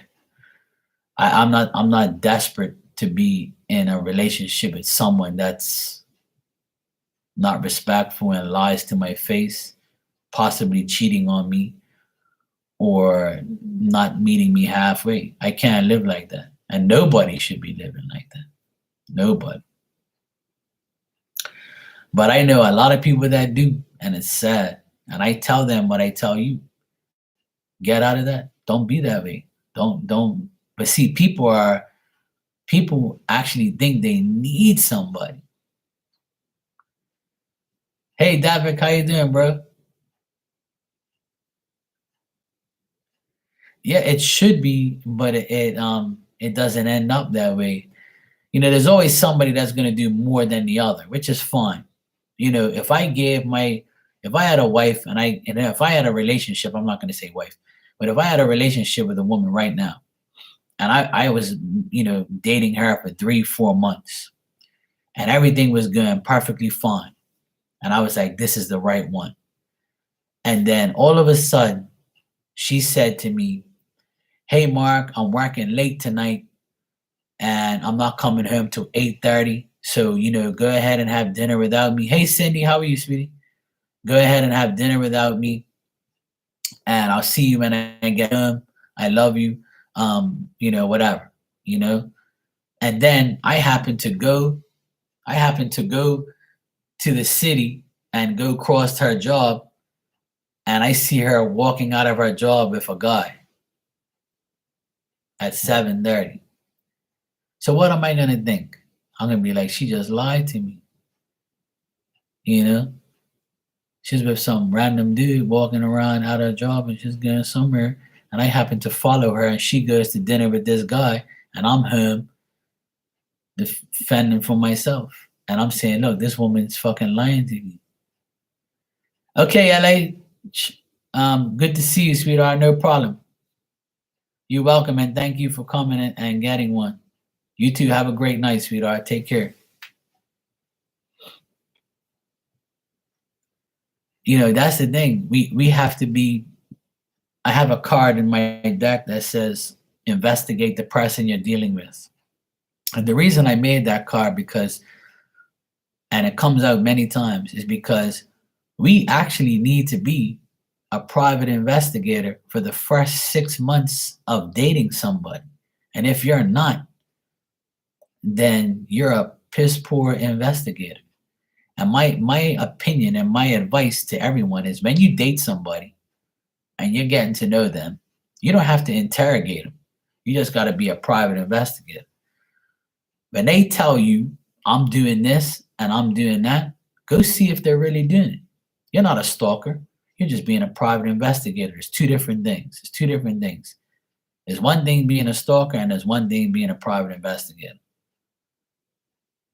And when you're a private investigator, you're going to find out shit or you're not. And if you find out the truth, then you don't have to be that private investigator and you don't have to be a stalker.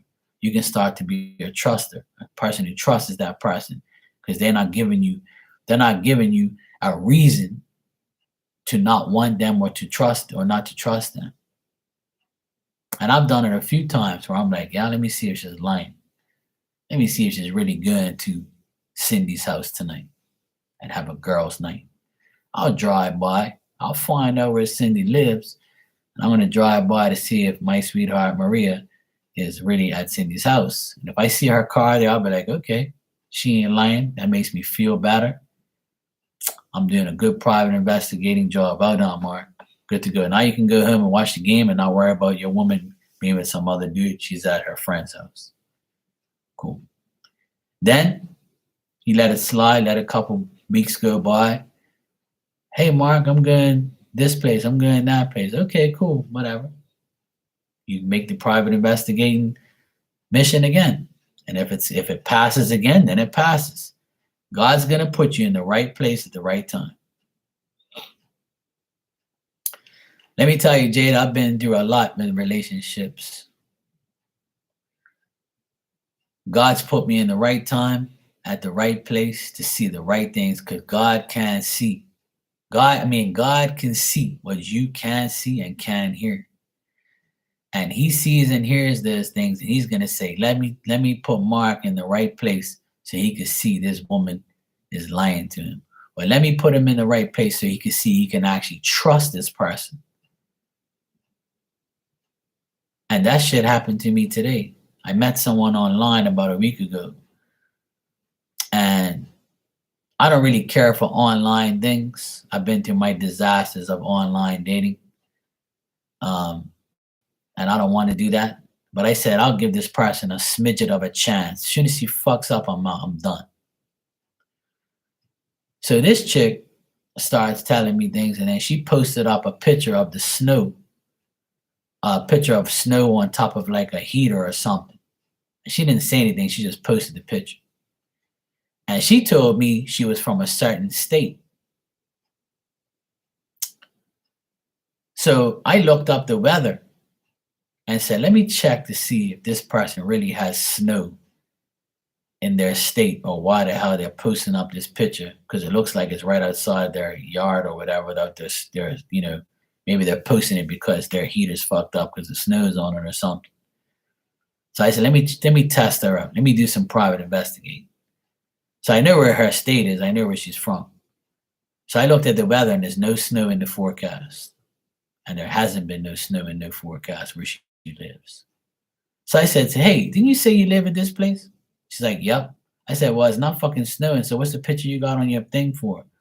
Oh, it's just an old picture. And I'm like, I was like, okay, sweetheart, you do whatever you want.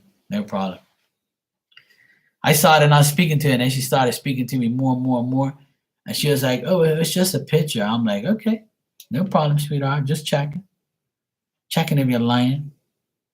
Why the fuck you gonna put a picture of snow on top of like this heater thing if you ain't got no snow in your place? I don't get why you put that picture there. Don't make no sense." But whatever, sweetheart. You do what you gotta do. I know there's no snow where you are.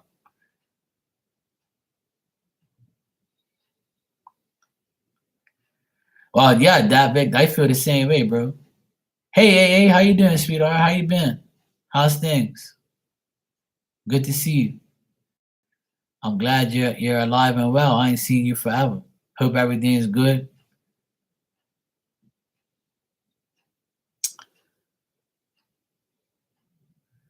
Yeah, Cindy, I know, sweetheart.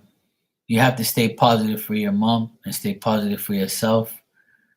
But at the end of the day, nobody guaranteed life to be, great every day. We all got to go through our trials and tribulations. And like I have a saying where I say, you never know what somebody's going through. So watch how you talk to people. I'm the type of person I always have everybody's, thoughts in my brain. I'm like, this person's coming across like this. How and why? And I just had somebody come in here about a couple minutes ago and asked me a question, LH, and she says, I really needed to laugh because I was, talking shit like I always do. I'm always making everybody laugh. I say, sarcastic shit all day and, laugh. Because life is good when you're laughing, right? Laughter is the best medicine. And she said, thank God you made me laugh. I really needed it. You see what I mean? I made her day. And that's cool. I like that. Yeah, you know what I'm saying? Yeah, I'm doing good, sweetheart. All's good. Day by day, we all have bullshit. I'm trying to help my sister through her divorce and, be positive for the kids. Not letting anything get to me. My sister actually told me that she doesn't know how I've kept it together and not beat the shit out of my brother-in-law and, be my old self. My old self would have beat the shit out of him by now for all the stupid things that he's doing. But I said, you know what? Violence ain't gonna cure anything. It ain't gonna cure him. It's gonna look bad on me. So I said, you know what? I let go and let God and tell God to do everything that, I want to do to people. He'll just take care of my light work. My mentality is a lot different now. I don't care about like those type of things. The old me would have beat his ass. But the new me is like, nah. Karma's a bitch. You'll get it. Like my mom always says. One thing my mom says that I know is true. She says, you pay here before you go. And if you don't, you're paying where you're going. And that's not good because you don't know where you're going. And if you're doing dumb shit, you're only going one place. Down there. Mm-hmm. Well, I always tell myself that I'm better off just staying silent and not dealing with bullshit because at the end of the day, I know that when my brother-in-law leaves this house and he's out of my sister's life completely and out of those kids' life completely and out of my life completely, then I ain't got to worry about him being in this house anymore. And that's going to be the best feeling in the world. When you get rid of negative people and negative things out of your home, life is so much better. So when he leaves, the energy can be 100% positive. Right now, it's not really because he's still living here. He's still, he's living here, but over to the side, like a dog that he is. Even my dog lives a better life than he does, but whatever. But my mentality's changed a lot. I'm doing it for my sister. I'm doing it for the kids. Just trying to stay as positive as I can. And, trying not to do anything stupid. I'm a lot older now. I go 46 on Monday. So I'm a grown man and I have to do grown man things. And that means don't beat the shit out of anybody. set a good example for the kids, my nephews, and just, do the right thing. Yeah, my birthday is on Monday already. February 6th has arrived, surely. It's already Sunday here. So yeah, I'll be 46. I'm getting old in my time, Love you too, sweetheart. Thank you. I appreciate that. I got good people. In the past 3 years I've been on here, I've met a lot of great people. More great than bad, that's for sure. And I'm only here because of everybody. That's all. If not, I'd be talking to the wall or talking to myself. You're welcome, sweetheart, and thank you for being a good friend to me since I've known you. And I wish you everything good.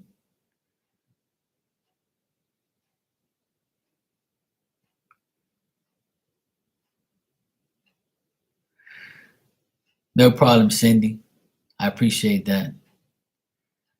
And just a reminder to anybody who buys me a gift, just remember you have to send me the invoice for customs, or else I won't get it.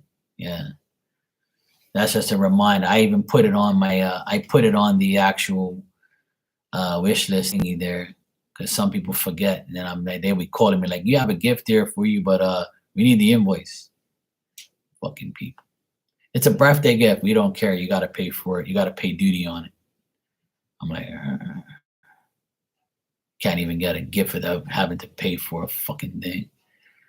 The wish list is on my about page.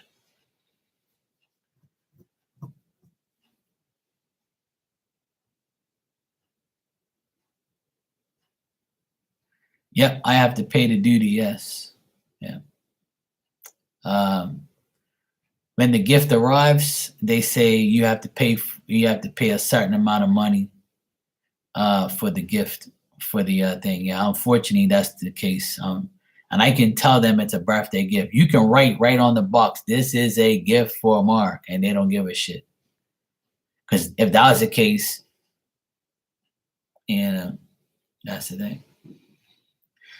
That's up to you, sweetheart. You can do whatever you feel. Whatever's easier for you. Whatever's easier. You don't have to, but if that's what you want to do, you can do that. That's fine.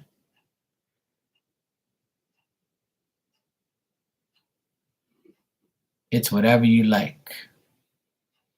Yeah, less headaches. If you PayPal me whatever and then I go and buy it, that's fine. Yeah. I mean, like I said, that's totally up to you, because I can, it doesn't matter. Either way, I'm going to pay for it anyway. Yeah. No, that's fine, sweetheart. Don't cancel it. That's fine.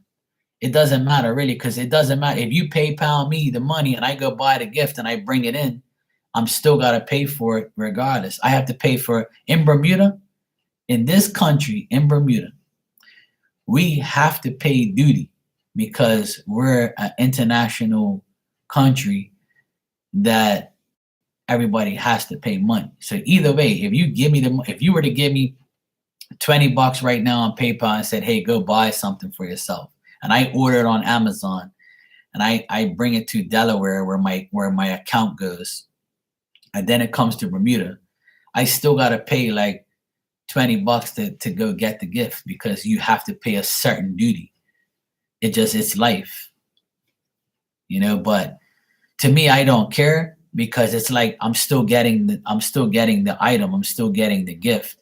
And if I were to pay an $800 plane ticket and then pay $2,000 to stay at a hotel for a week, and then go shopping and then go rent a car, I'm going to spend thousands of dollars and then go get gifts that I still have to bring home through customs and pay for. So what's better, me just staying here and just getting the gifts and paying the duty, and that's it? If I go away, it's even worse. I'm spending thousands of dollars for nothing. And I can't go to the United States anyway because I'm not vaccinated. And Sleepy Joe Biden won't pass the law. And a woman told me today that they're having a meeting on April 8th, and they're thinking about, they're not positively sure, but they're thinking about allowing unvaccinated non-US citizens like myself to enter the United States on April 10th. So they're having a meeting on the 8th, and apparently on the 10th of April, they're going to finally allow the the unvaccinated people like myself that are non-US citizens to enter the United States. So I still gotta wait. But some people, which I will probably never do this because I'm not the type of person to do those type of things, even though it's beating the system. But I know a few people, or heard of a few people, that have gotten fake vaccine, passports and fake vaccine papers saying they got a vaccine, and then they just travel and they don't even have one. They just got the fake paperwork. And some people tell me that they travel and they don't even ask for it. So if you're not vaccinated, they wouldn't even know, because they don't even ask for the vaccination papers, because it's like almost irrelevant. Like some airlines don't even give a shit. And like some of the customs people, they're like, okay, look at your passport. Okay, bye. They don't say, oh, where's your vaccine? Shit. Like some people say that they didn't even ask for it. But no, in my luck, they were like, oh, you haven't traveled in 3 years, Mr. Markey? Okay. Where's your vaccine? Shit. Oh, I ain't got it. Okay, well, you can't go away, sweetheart. Sorry. Good. If I go, I haven't been away in 3 years since this whole shit happened. So if I have a fake vaccine paper, they're gonna say, "Oh, where did you get your vaccine to?" I got it at this like church. So like,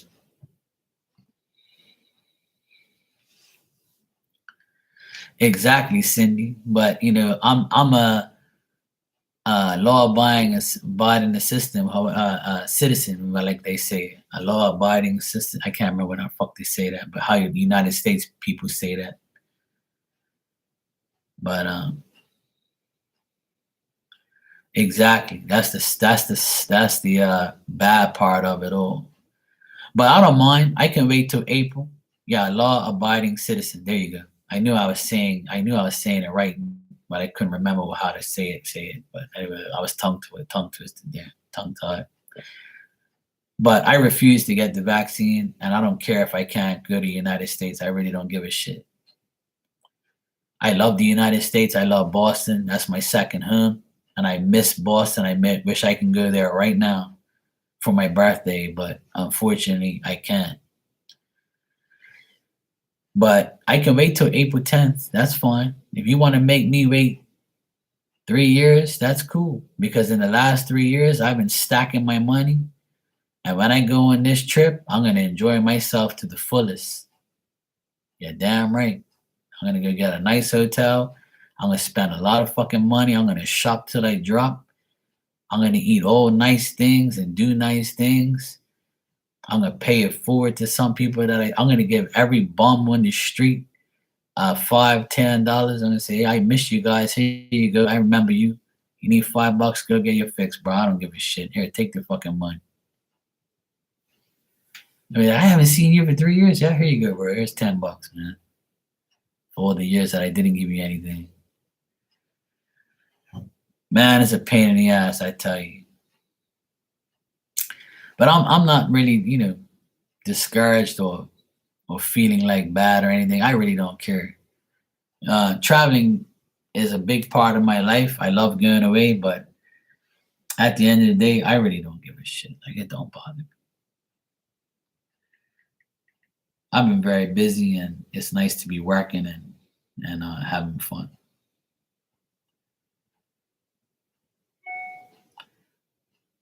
Thanks, AA. I got your birthday gift. I appreciate it, sweetheart. That's very nice of you. Thank you. I appreciate it. I love you too, sweetheart. Thanks. I appreciate the birthday gift. Mwah. Thank you. God bless you too, sweetheart. I hope everything is good.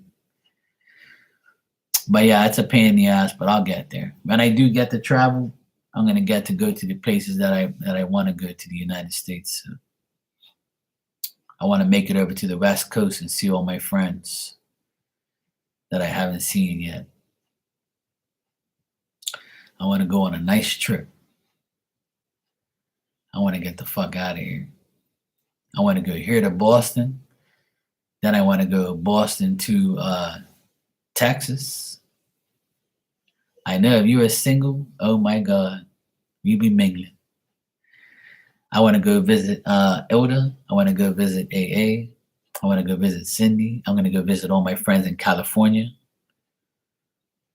I want to go to Texas and visit my friends. Like I said, I have a few friends in Houston. I have a few friends in Arizona. California, I've got tons of clients over there, friends from Cali. I want to go there. I want to go to Ohio to visit a few of my other friends that come in here. So yeah, I want to do like a nice tour and go meet everybody. I got a few people in Chicago I like. And yeah, I know, Herman, I'm going to come visit you. I have a few other people I know in certain places. I like to go. I want to go visit everybody and do like a psychic convention thing, like, you know, where I go around and tell everybody, look, I'm at this place. Do this, do that. All right, sweetheart, have a good dinner and a good night. I appreciate you. Love you, sweetheart. Take care. So that's what I want to do once I get to travel again. I want to go on a nice tour and go visit everybody, say hello to everybody, you know. Yeah, I want to have a meet and greet is what they call it. So I was gonna do it right before COVID, and I planned it for March. I was gonna go in 2000. I was gonna go in January 2000. I was in Boston, and I told everybody I'm going to Boston in January, and I'm gonna come back home. And then in March, I'm gonna plan to come to California. But before I go to Cali, I'm gonna go here to Boston again. I'm gonna go to Atlanta to go visit my best friend. Then I'm gonna go Atlanta to Texas. Then I'm gonna go Texas to Arizona. I might stop at. I'm gonna stop at Oklahoma. I'm gonna go to California to visit where my where my grandfather worked and lived for years in Fresno. A lot of people don't know this, but I had my Portuguese grandfather on my mom's side, my mom's dad. He went to Fresno in California and worked at a big ass farm. And the farm like had a place where they produced grapes and you know, they made wine and raisins.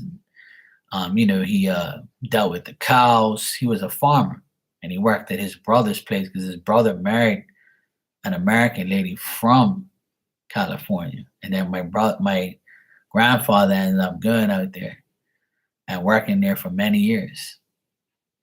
And he made his living out there because he had 5 kids to feed and his wife back home in Portugal. So I would love to go see where he worked and see I have family still out there that are my age. You know, my grandfather's brother's kids are my age. And you know, kids and cousins. So I have cousins out there that I would love to. I have the address too. So I would like to go visit them. They came here years ago and visit us. So I would like to go visit them and still see if there's, you know, family ties there. And I just like to go and see where he used to work and connect with the spirit, you know, and things like that. I've always wanted to go to the West Side, and I always want to go there. I'm not going nowhere Hollywood, but I don't want to go nowhere there. But I'm going to go to Cali. I'm going to Fresno, and I'm going to go visit my other friends here and there. So that's my goal for when I do get to travel.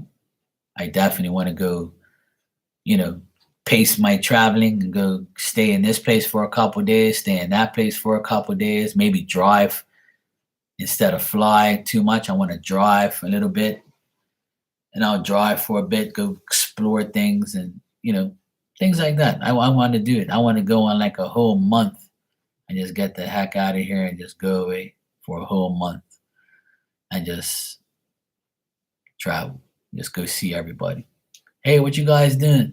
I'll go live on my phone and shit. I'll be like, hey, I'm in this state right now. Oh my God, you live right here, like right next to me. Come and see me. Okay, cool. I'll come and see. Go ahead and link up with everybody and talk shit and have fun. That's my goal. That's what I really want to do. That's on like on my I wouldn't say bucket list, but that's on my list of things I want to do. It'll be nice to meet some of the people that I've talked to for the past 3 years on here. That's always been one of my things. I find that'll be great to do. So yeah, that's what I want to do, and that's what I'm gonna do once I'm allowed to travel. But in the meantime, I'm gonna save my money and leave my suitcase empty and make sure I got everything I need for when I do travel.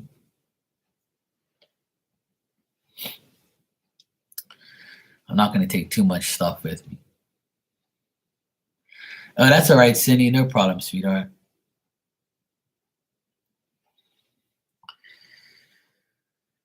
So I have plans, but God has other plans.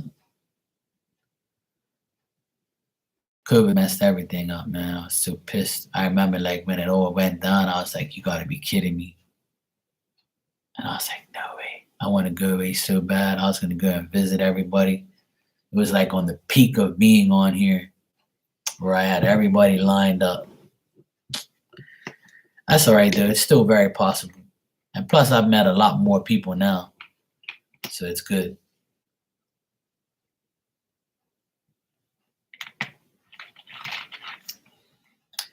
Yes, I did have a good day. Thanks for asking. I did, yes. Tomorrow's going to be even better because I get to have lunch with all my family. I'm taking everybody out to brunch for my birthday. I'm going to pay for it. Take them all to brunch, lunch. And then on Monday, on my birthday, my dad's coming up here in the evening to watch a soccer game with me. And my mom's going to come, and we're going to have lobster and pizza and all sorts of stuff. And then we're going to have cake. My mom bought me a cake today right to my door. She goes, I bought it early because the weekend place isn't open on Sunday, and I don't want to chance it on Monday. And I'm like, why you buy a damn cake? You didn't have to do that. So she bought this big ass Oreo cake.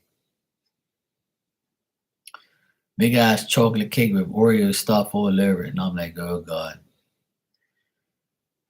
It's just something else. Because she knows I'm going to take her to brunch tomorrow and pay for it. And she's like, yeah, I got to get him a cake. She never just takes something for nothing. And I was like, okay, Mom, if that's what you want to do, I appreciate it. Thank you.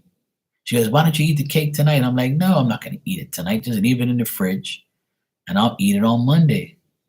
It's all good. So I can wait. The cake's not going to go bad. You just got it. It's like, we're good as long as it stays in the fridge. Thanks, Jed. Appreciate it. Yeah, she's nice. My mom's the best. She's cool. So tomorrow we're going for a lunch brunch, and then tomorrow night, me and my sister are gonna make lasagna for dinner for me, her, and the boys. And then Monday on my birthday, school is out this week coming up, so I'm gonna hang out with my nephews. Probably gonna go play golf. And then after that, dinner time, like I said, I'm gonna have my parents over here with my sister and my two nephews and myself. And my brother-in-law goes away tomorrow for a week. So the devil's leaving for a week. So it's so nice. He's leaving on the perfect day, the day before my birthday.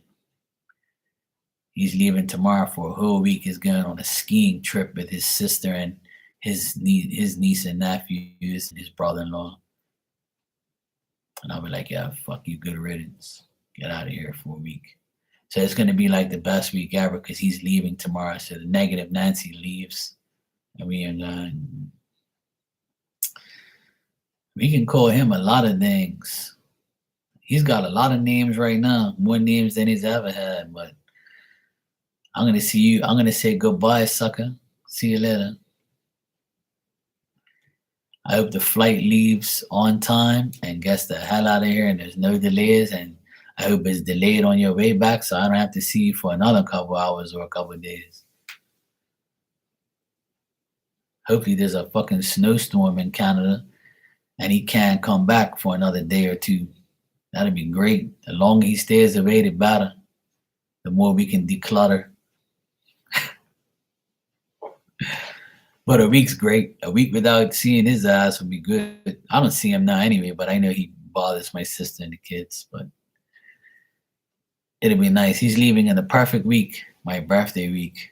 So we're going to have fun around here. I get to celebrate in peace and not have no negativity around. So it's going to be good. I'm looking forward to my birthday weekend. I really am. I'm looking forward to it. I'm starting tomorrow.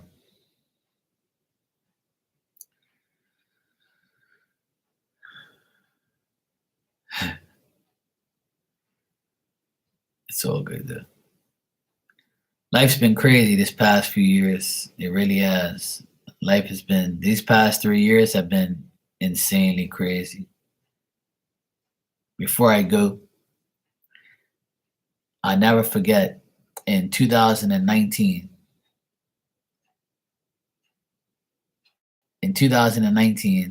September, to be exact, I was on YouTube and other people's channels talking, shooting the shit with everybody, meeting people.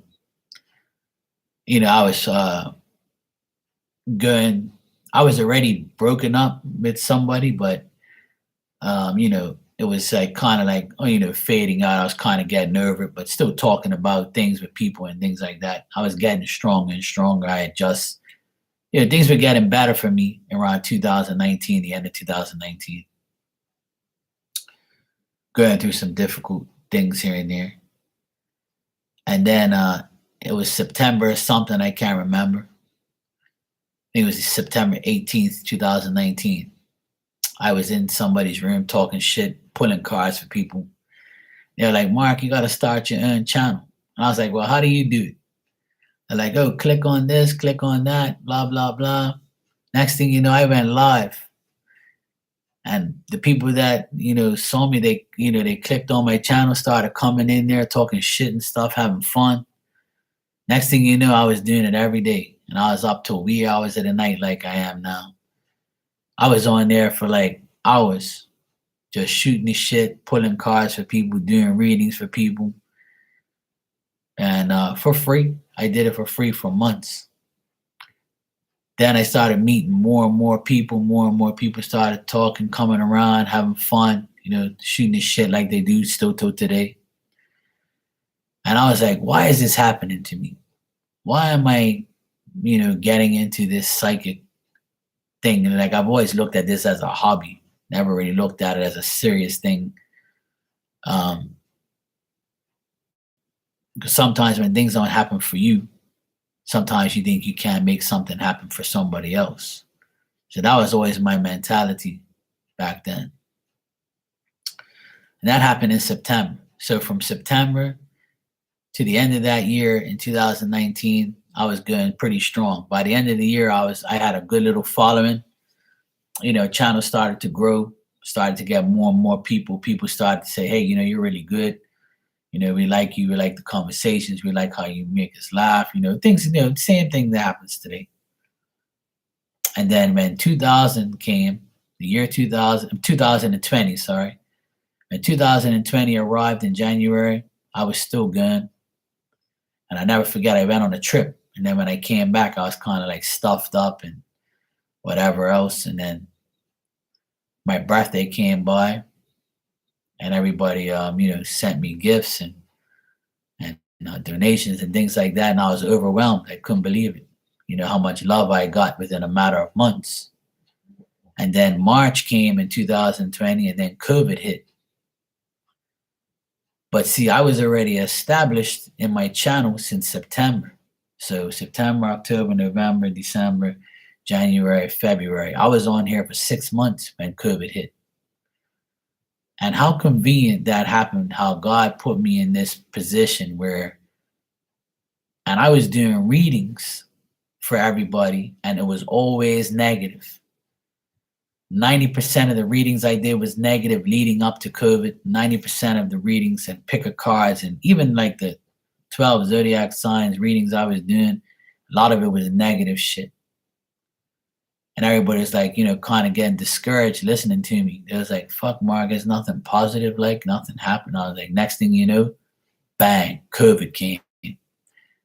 And I had even more people in my room saying, Mark, I guess all the negative readings and shit's, true, because look, we got COVID here. Everything's fucked up. Everybody was home on lockdown. So everybody was coming in my room talking. Things started to go crazy. Like everybody was like wondering what the heck's going on. People were asking me to predict when it was going to go away, and how when things are going to get better when they're going back to work. I was overwhelmed. But see, God had already prepared me 6 months in advance and pushed me and nudged me into the position to come on here, because they knew that I was going to be strong enough to help everybody else that wasn't. And even though it was only, the amount of people that it was, obviously I didn't save the world or save anybody that was coming in here, but it gave people a place to come to talk about their problems, to talk about how, COVID's fucked up their life or whatever. But I would have never imagined that it was gonna, I'm still gonna be here 3, almost 4 years later, doing the same thing, talking to the same people and talking to new people. So it's crazy how like it all happened for me.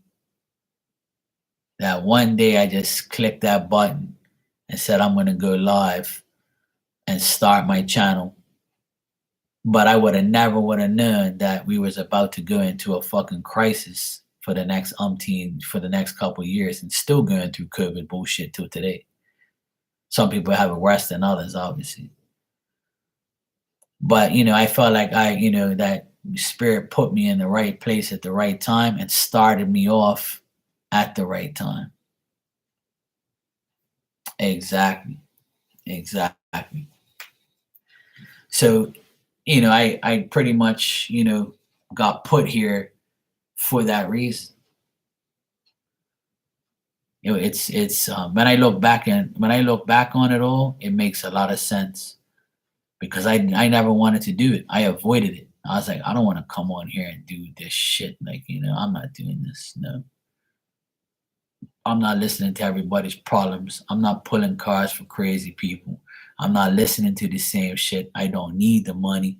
I don't want to come on here. I just kept telling myself that this shit's fake anyway. I'm seeing bullshit. I know I'm not going to make it. People are going to say like, it's not happening. I'm not right. I'm wrong. I always feared like, everything going, south. But, I kept it together. And like I said, it all happened for a reason, because I couldn't work out in the field because I was on lockdown. My business pretty much got shut down because I can't go work nowhere during COVID. I couldn't go to people's houses. The jobs that I was doing was put on hold because people were scared they're going to lose money because they're not working. Nobody can pay for the bills because nobody's working. Everything went into a shit show. And 2020 was pretty much a game changer for a lot of people. They woke a lot of people up. And a lot more people started podcasts, and they finally started their psychic channel because they needed to make money some type of way. So that's when I really started making money off my gift, was during COVID. Like people were like, they were home doing nothing. They had to spend, they had to spend the money to find out what their future holds or what's going to happen. And that's where I gained a lot of people's trust and respect. And I finally realized why God put me in this predicament, because he was preparing me to work on here, make enough money to pay my bills and to do what I have to do for a couple months. He put me in timeout. He goes, you're not going to work as an electrician, as a maintenance man. Your maintenance business is going to get put on hold, bro. Everybody's going to be put on hold, including you. But you can work from home. We're going to give you a position at home to work from home and help people, because you're one of the people who are strong enough to help everybody else that's going through bullshit. And I would have never, ever thought in a million years that was going to happen to me. And then when it all happened, it was a wake-up call. It was like, I'm meant to be here now. I knew I'm meant to be here now, even though I refused it for so many years. But I encouraged a lot of other people at the same time. I encouraged a lot of people to do the same thing, because they were home and they were like, well, I have a gift too, but I'm scared to come on here because I'm going to be wrong, or people might bash me. People are going to talk bad about me because I'm not as good as you, Mark. And I was like, look, don't think that way. I even done collaborations on here with people I barely knew, just to help them out because they were suffering. I helped so many people these last 3 years. I got shit on by a lot of them, but a lot of them I still have as my friends today, the good ones. God left me with the good ones. Obviously, you're going to get tested. Obviously, not everybody's going to be your friend, because money gets involved and jealousy and everything else. I had to fight my battles here and there. I had to deal with certain people and get rid of certain people, and then also evolve at the same time. I'm not perfect, and nor do I claim to be. But yeah, exactly. God always provides me with a way to succeed in whatever, no matter what it takes.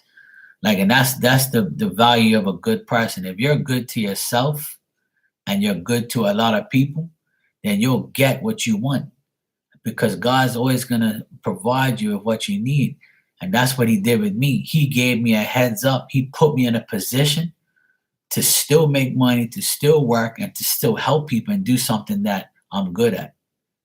He put my talent to use, a talent that I didn't want to use. But now that I'm doing it, I appreciate what he does for me. That's why I pray to him and thank him every day. Hey, Free Little Piggy, how you doing? Of course I can help you out. What's going on? Yeah, money is the root of all evil and always will be. But I never allowed that to get to me. I'm not a money hungry person. I don't want to be popular. I don't want to be in the limelight. I don't want none of that shit. That's why you never hear me on here talking about like and subscribe to my channel. I don't put in big, bold, capital letters, live tarot, free readings. I don't do that shit. No, because I don't want attention. And my shit's on subscribers mode. I don't have it free to the public. Sometimes I'll forget to do it and people come in here and irritate me. But I don't want attention. I don't like attention. I don't want that. I just want to take care of the people who want to be taken care of. But I'm not here for fucking, bullshit. I want to help everybody that needs to be helped. Yeah, I've never been that type of person. All my clients that I work for here in Bermuda have millions of dollars, and they have tons of I'm a property manager here. Like, I do property management, and I manage multi-million-dollar properties here in Bermuda. And I work for a man in Bermuda that has millions of dollars and 7 different properties. He's one of them. He's probably like a top 20, top 30 millionaire in Bermuda. And I've been working for him since 2010. And he gave me my first big job. And he still gives me work till today. And you see, God put me in the position to meet him and to be with him. And whenever he needs me, I go running. I go to him the next day. I'll be like, hey, I can come to you tomorrow. No problem. I can come to you right now. I'll come to you whenever you want. I'm going to take care of you because you took care of me when nobody else did. You see what I'm saying? So people, I always get put in the right positions because of who I am and what I do.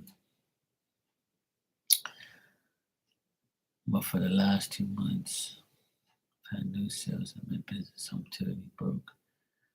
I never had this happen. Is there any wrong? Yeah, that's no problem, sweetheart. No, you don't have to donate. That's fine. I'll do it for free. It's cool. That's fine. No, Cindy, don't donate. That's fine, sweetheart. It's okay. I'll do it for free. It's not a problem. I always help. It's not a problem. When people are struggling, I know how it feels. I used to struggle too. I had once struggled, and Lord knows, I'm not the type of person that will take advantage of struggling people. But that's fine. I appreciate that, sweetheart. But that's okay. I'll answer for free. It's not a problem.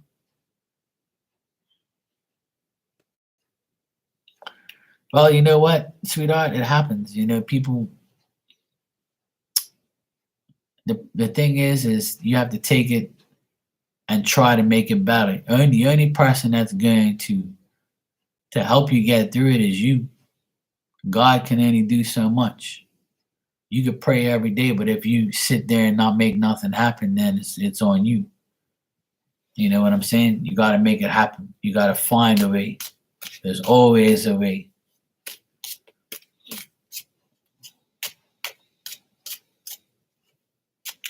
And keep doing everything until you find the right solution. It's out there. You just got to do it. Never give up. I'll give you some advice from one business person to the other, and I'm sure everybody in here will give you advice on what you have to do too. So you're saying,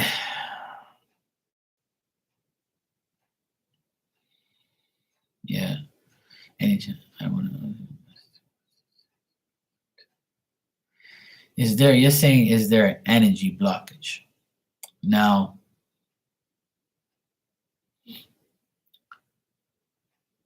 first of all, what is your business? And if you don't mind telling me, what is your business and what are you trying to sell? So I can actually help you in that way.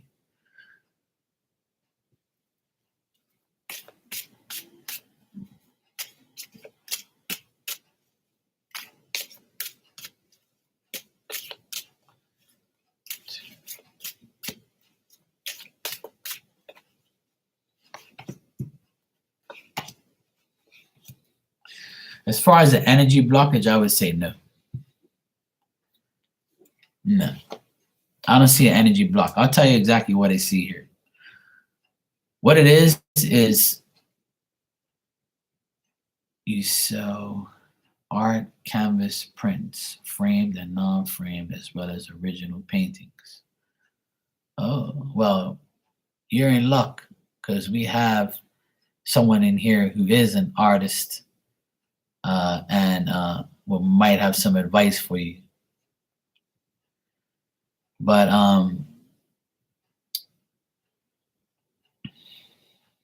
right.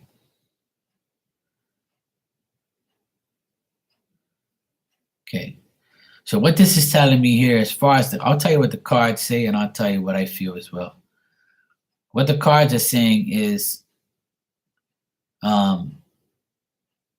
for the people that used to buy these things, they're probably not buying them anymore, and you got to let go of that.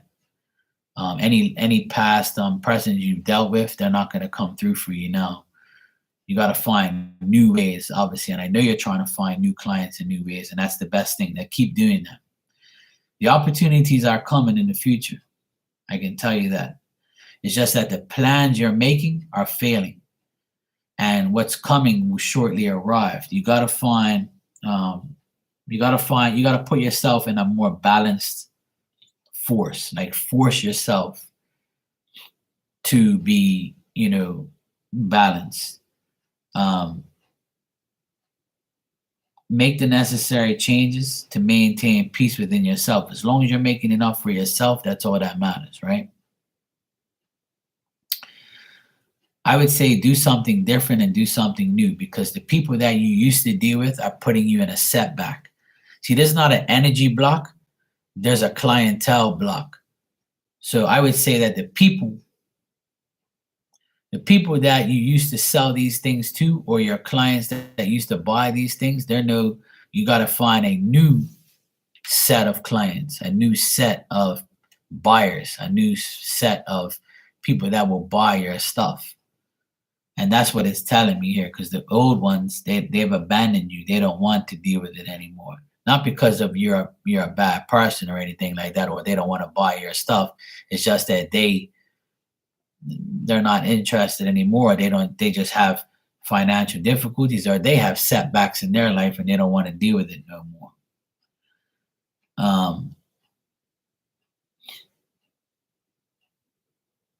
I know it's unexpected, and I know it's bad, and I know things are going, not going the way you want to. I know you feel like it's a downfall. I know you feel like it's not right, but try and maintain the peace within yourself. Yeah, exactly. I agree, Cindy. And that's the thing. It's all in your mind, and I think that your mental anxiety is confusing you and distracting you from the big picture.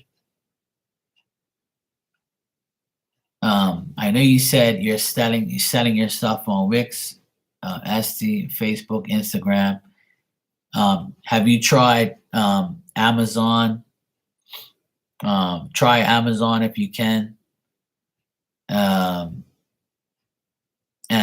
another thing is, if there's malls or anywhere next to you that's like flea markets and stuff like that, a place where you can set up a stand and show your work instead of just putting it on the internet.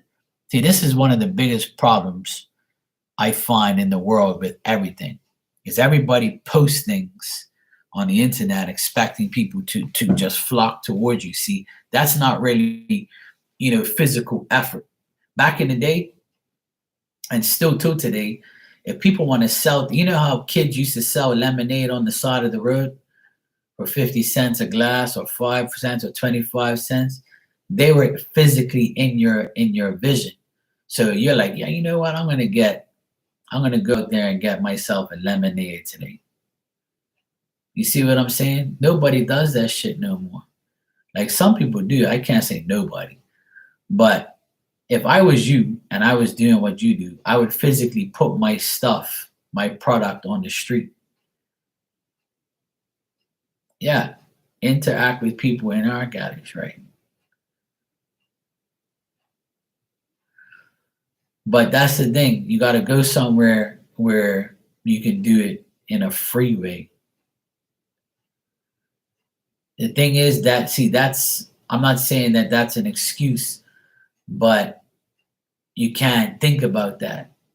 You can't think about I don't have no money to pay for a bait or pay for something. You can always go somewhere like a park and just have your stuff on a park bench, and people be coming by, just walking, be like, oh wow, that looks nice. How much for that? Okay, boom. See what I'm saying? You got to pretty much do something out of your comfort zone. You got to do something you've never done, and that's what the cards are saying, and that's what Spirit's saying, is being on the street, being in the public eye, being in front of a store. Even if you go to your nearest Walmart and go to the manager and say, hey, look, I was wondering if I can put a table on the side of the shop here and sell some of my artwork. I'm really going through some hard times. Can you please give me the permission to be here for 2 hours or 3 hours? And I want to set up a little stand here, little table with my goods on it. And I want to try and sell some things, if that's possible. You know what I'm saying? It's just the littlest things like that. You got to go to a place where there's a lot of public. That you're going to be in the public eye. A grocery store, Walmarts, Targets. Out here, it's we don't have that stuff, but we have our own little franchises. But you got to go to a public place where hundreds of people go to, and just even if you got to go in the parking lot or something like that, and just even if you have your car in the parking lot, even if you go in your car and you open the back of your car and you have a sign that says selling artwork or selling this, selling that, have a price list, and go into a park and just pay for the parking bay or whatever for $2 or something like that. You know, yeah, you can open up a YouTube. You can go on YouTube as Free Little Piggy, start your channel, put live selling artwork, whatever. You can do so many things, but being in the public eye is the best thing. You got to go. Like, I'll give you an example. When my nephews have a volleyball association. They play volleyball, and they raised money to go on a volleyball tournament in Boston. So they had raffle tickets, and they what they do is sell the raffle tickets instead of going from house to house to house in your neighborhood and selling a few. They set up a table outside of the grocery store, and people will come into the grocery store in and out constantly, and they'll say, "Excuse me, would you like to support us, our volleyball team, and buy a raffle ticket?" And it's 50% of the people would say, "Yes, I'll buy one. Hey, I'll buy two. Hey, I'll buy three. Or hey, I don't want a raffle ticket, but hey, I'll donate to your volleyball association for your trip." You see what I'm saying? You have to be in the public eye in order to make money. You have to be on a public place. You have to be at a public place. And you can do it right out of your car. I worked I remember when I went on my own, I worked out of my car for many years, and I still do. My car carries my tools, my ladders, and I take it to the jobs, and I make money by bringing my tools in my car. And that's the thing. I feel like that's what you got to do. You have to be in the public eye and catch the public's eye to buy your stuff. This crazy dog's going around and around and around in circles on her blanket to try and get comfortable. She wants to be on YouTube.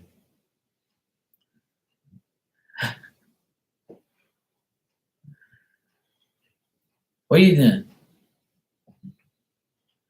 You just want to be in the camera. Yeah.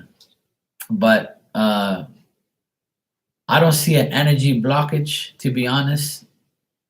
All I see is you're blocking yourself mentally from getting to where you got to be. I know it's difficult. I know I can sit here and make it sound easy, but you got to do something new. It's telling you the old ways. You got to abandon your old ways. You got to abandon the past. You have to make it happen. But you're not being blocked. There's our energy can be blocked if we think it's blocked. If our minds telling us I'm blocked because I'm not getting what I want, then you're gonna believe that you're blocked. You see what I'm saying? But if you believe that you're not blocked and it's just you and you need to do something new, then that's what's gonna happen. Hey Luna, how are you, sweetheart? You all right? So I've been telling people this for years. You have to manipulate your mind. And I've said it like about 5 times on here. If I believe in something, then it's going to happen. If I don't believe it, then they won't. It's not going to happen. It's not real. If I don't believe it, it's not real. But if I believe it, it is real. So you got to believe that there is no blockages, and that you are going to go out there and sell your product, sell what you've done, and you're going to make it. If you wake up tomorrow and say, I'm going to go to this place and sell my stuff, and I'm going to sell a lot of things, it is going to happen because your mindset is already there. And then once you have that positive mindset, God and Spirit has no other thing to do but just wave their magic wand and give it to you because you've already put yourself in that position. But if you sit there and be a negative Nancy and sit there and say, I'm not going to do it, and I'm not saying you are like that.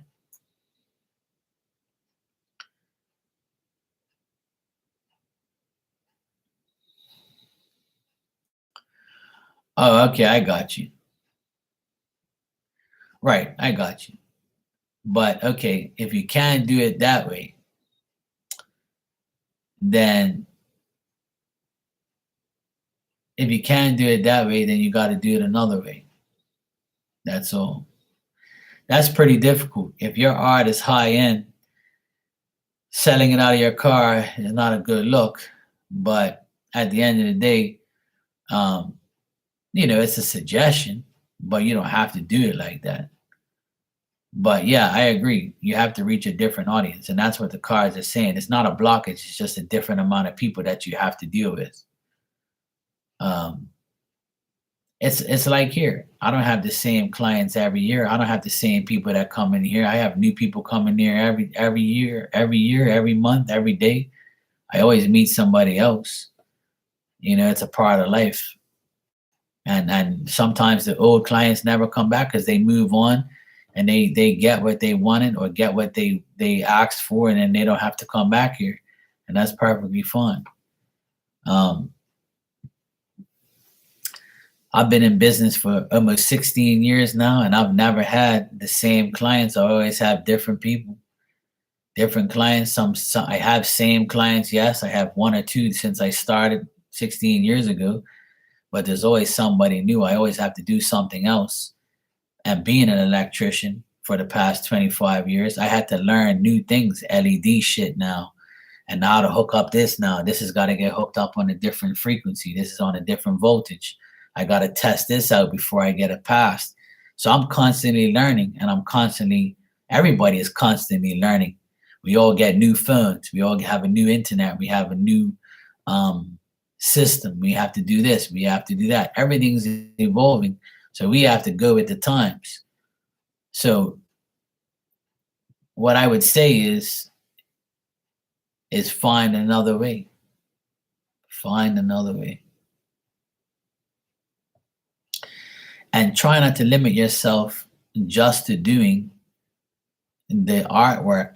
Try and do something else. If you have another talent you like, the more you learn, the more you earn, is my motto and my whole feeling. But I know having artwork and things like that is difficult, because you just finished telling me that your artwork is high end and you're not sure selling it out of your car would be a good look, which I understand now.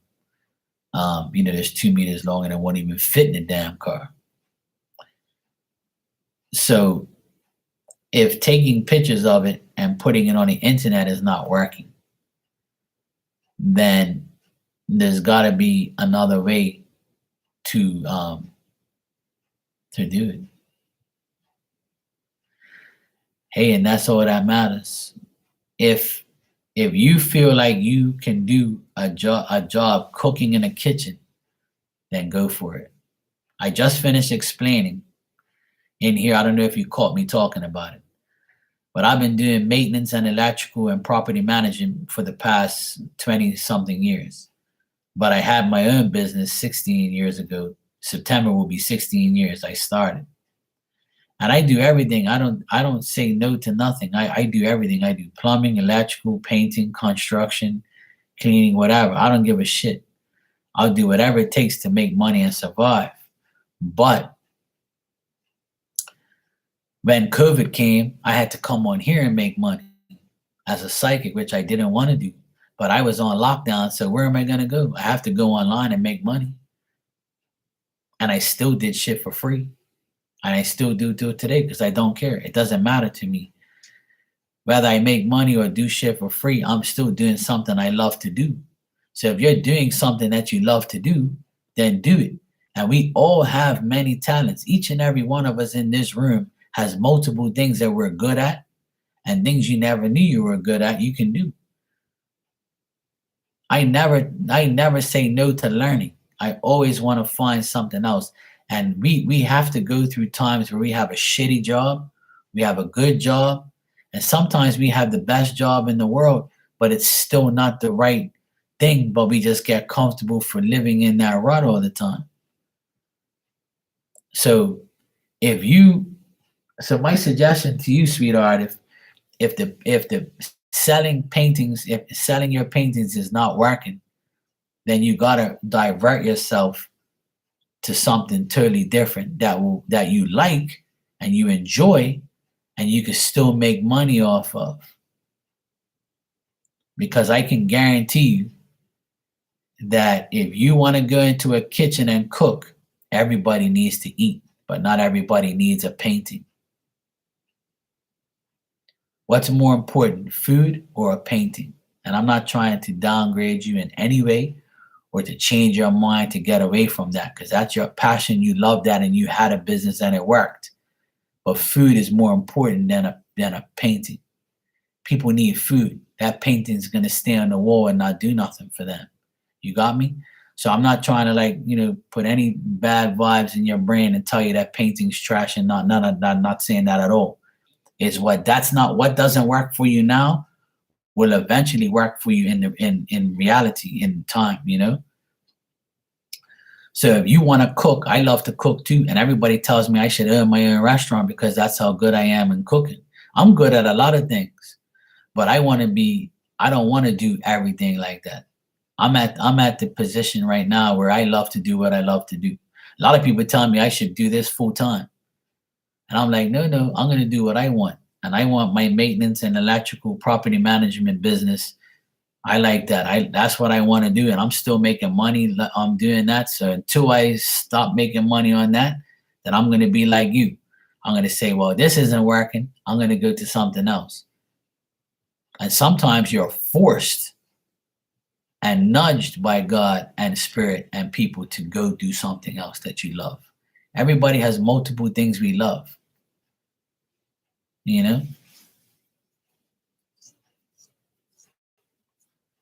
But the thing is you can always go back to the painting. I mean, your artwork. Let me tell you something.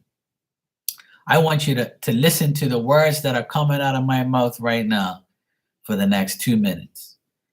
And I can guarantee you this is going to happen to you. You're going to come back here and you're going to tell me it's going to happen. I'm going to tell you this. I'm going to tell you something right now. You leave your paintings for sale. You leave it alone for now. You go do another job. You go do another thing that you love to do. While you're doing that, and you're making food in the kitchen one day, and you're cooking, and you're working somewhere else, there's going to be that one person that comes to you and says, oh, hey, the food you did or whatever you're doing,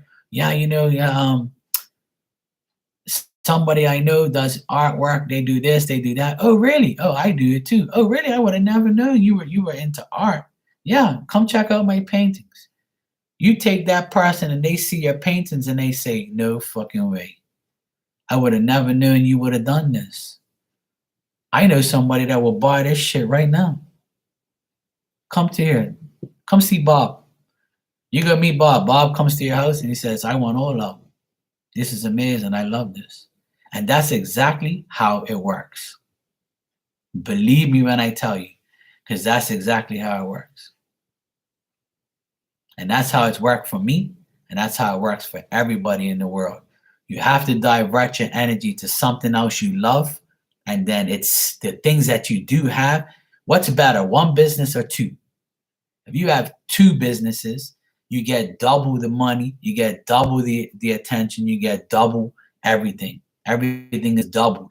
The more you have, the more things you can make, the more things you have, the more things you earn. The more you learn, the more you earn. The more you have, the more chances you have. The less you do, you're not going to get shit. So you have to divert yourself in order to make both things work.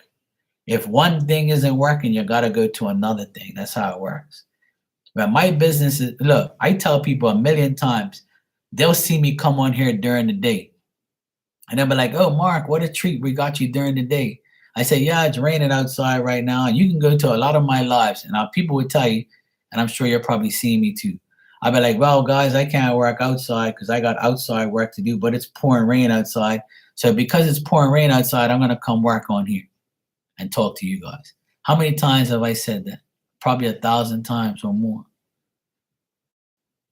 When I can't work out there, I'm going to work in here. I make the change. I make the effort.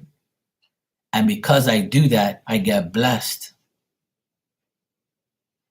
And not every time I go live, I'm going to make money. Not every time I'm going to come on here and get my way or get what I want. And every time I come in here, I can guarantee you one thing. I leave here happy, no matter what the case is. Money or no money. I'm here talking and I'm not even giving a shit. I'm just trying to help everybody and try to be social and try to help everybody. And people help me too. There's things that I need help on and people come in here. Like the other day on my wish list, it wasn't working properly because it had my old address. Cindy said, hey, it's got your New Jersey address on here. I don't know what's going on. Okay. So Cindy was like, okay, do this, do that. Another person was in there telling me the same thing. And I went on Amazon. I chatted with somebody. They told me how to fix it. It's all fixed now and it's all solved. I'm not a know-it-all. I can't know it all. Nobody knows everything. But I need someone to help me, just like how you need me to help you. And we all supposed to help each other. If everybody helps each other, the world will be a better place. We'll all be happy. So the moral of the story and the whole point of me saying this is in order for your paintings to be sold and for that part of your life to succeed, you might have to divert yourself to another job. And while you're at that job, you're going to meet people who are going to be interested also in paintings. And then you're going to end up selling those paintings. They're not going to go bad. They're going to get sold eventually. And in the meantime, you're still making money and you're doing something you're passionate about and working at another skilled thing that you know. What's wrong with that? I do it every day. Today I worked for about 2 hours doing some maintenance here and there. And then now I'm back on here. It's been almost 3 hours I've been on here. You see? If I can do it, you can do it.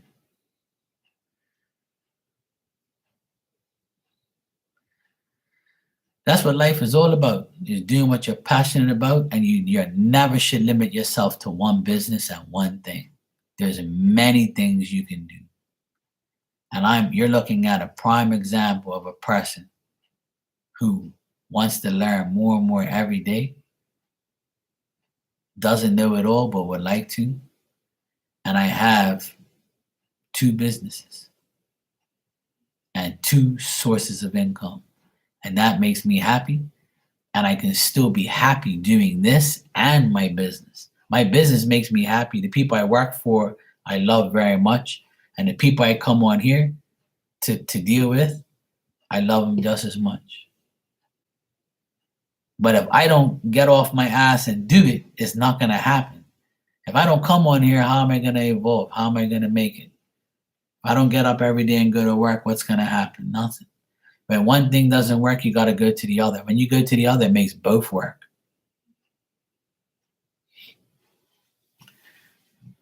You see what I mean? It's just that easy and that simple. It's all in here. Look, you got to tell this thing in here. There's a brain inside this skull. And if you program it to say it's going to happen, I'm going to make it happen, instead of I can't, you got to program your brain to have a switch on can, not on can't. You see? That's what's got to happen. And I've been preaching this for a while now. Yeah. I used to tell, when people come in here and tell me I need a job, I can't find a job, I said, well, you're not trying hard enough. And they get mad at me. I'm like, well, you do what you want. You'll learn one day. I'm only going to tell you once.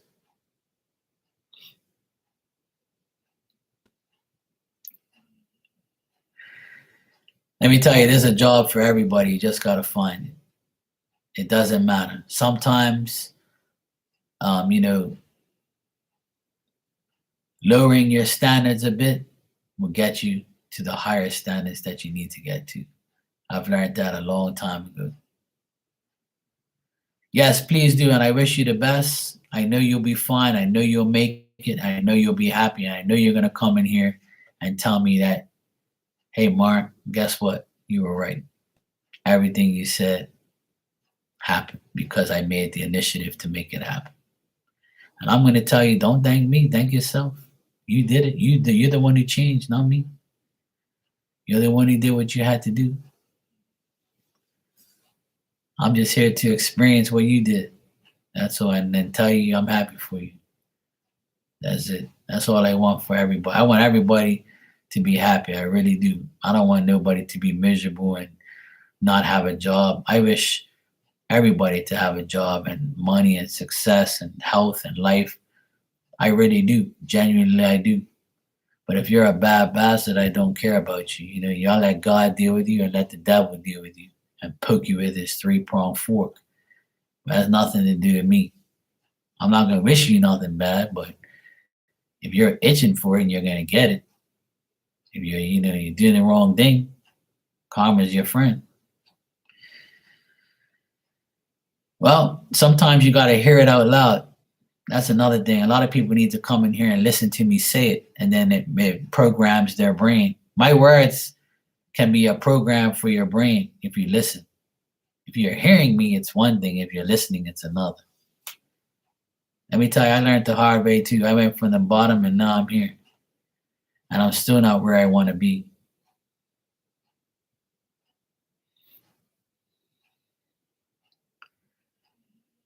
Exactly. Some people need to hear it. And, sometimes my words help people and people's encouragement in this room help each other. We're all supposed to help each other. That's what life is supposed to be about. Don't say can't, say I can and I will. And if you do that, you'll be fine.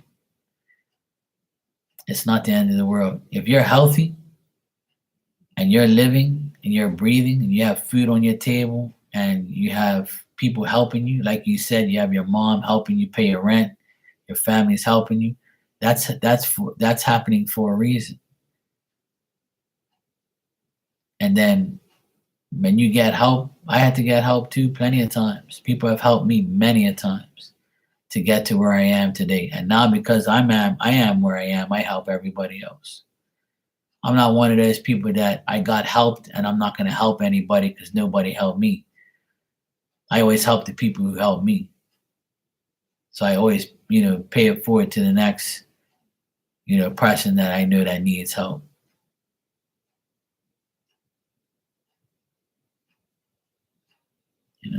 I'm always going to help everybody who helps me. If you ain't helping me, then I'm probably not going to help you. But probably because you don't deserve it or you just want to use me. So I always got to watch out. Everybody does. But I do my best to try and help as many people as I can. Because it helps me too. Sometimes I got to listen to my own words and take my own advice. When I listen to myself talk, I say, you dumbass, you got to listen to yourself. You got to do the same thing. You're telling this person not to do that, but you got to do it too, bro. Trust me, I take my own advice. Sometimes I got to listen to myself say it. And when I'm telling somebody, I have to listen to my own words and say, you know what, you got to do the same thing too, bro. Don't just tell this person to do it. You got to practice what you preach. And I do now. Sometimes I got to listen to myself and say, you know what, you're telling this person good advice, but you got to take your own advice. And that's also what's helped me is listening to myself. If that makes sense. I'm not crazy. Well, I'm going to be kind to those who are kind to me. I'm not going to really be kind to an asshole.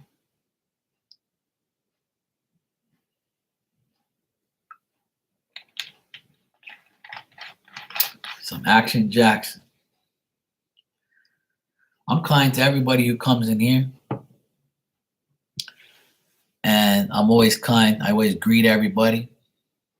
I always say hello, how you doing? I'm not the type of person that doesn't greet people. I believe in greeting everybody. I believe in talking to everybody. And I know people that come in here who don't say a word and just listen in the background, and that's fine. You're not bothering me. Maybe you just need to hear me talk, or you just need to listen, and maybe you'll get insight that way, and that's perfectly fine. I'm good with that.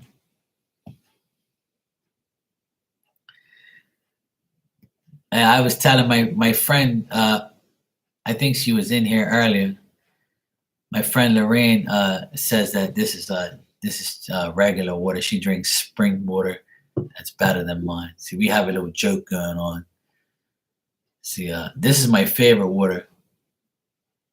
I've been drinking it for a couple months now.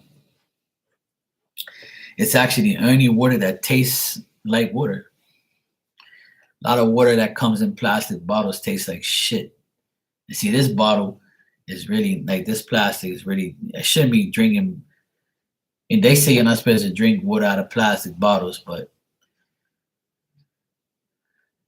to me, if you like it, drink it.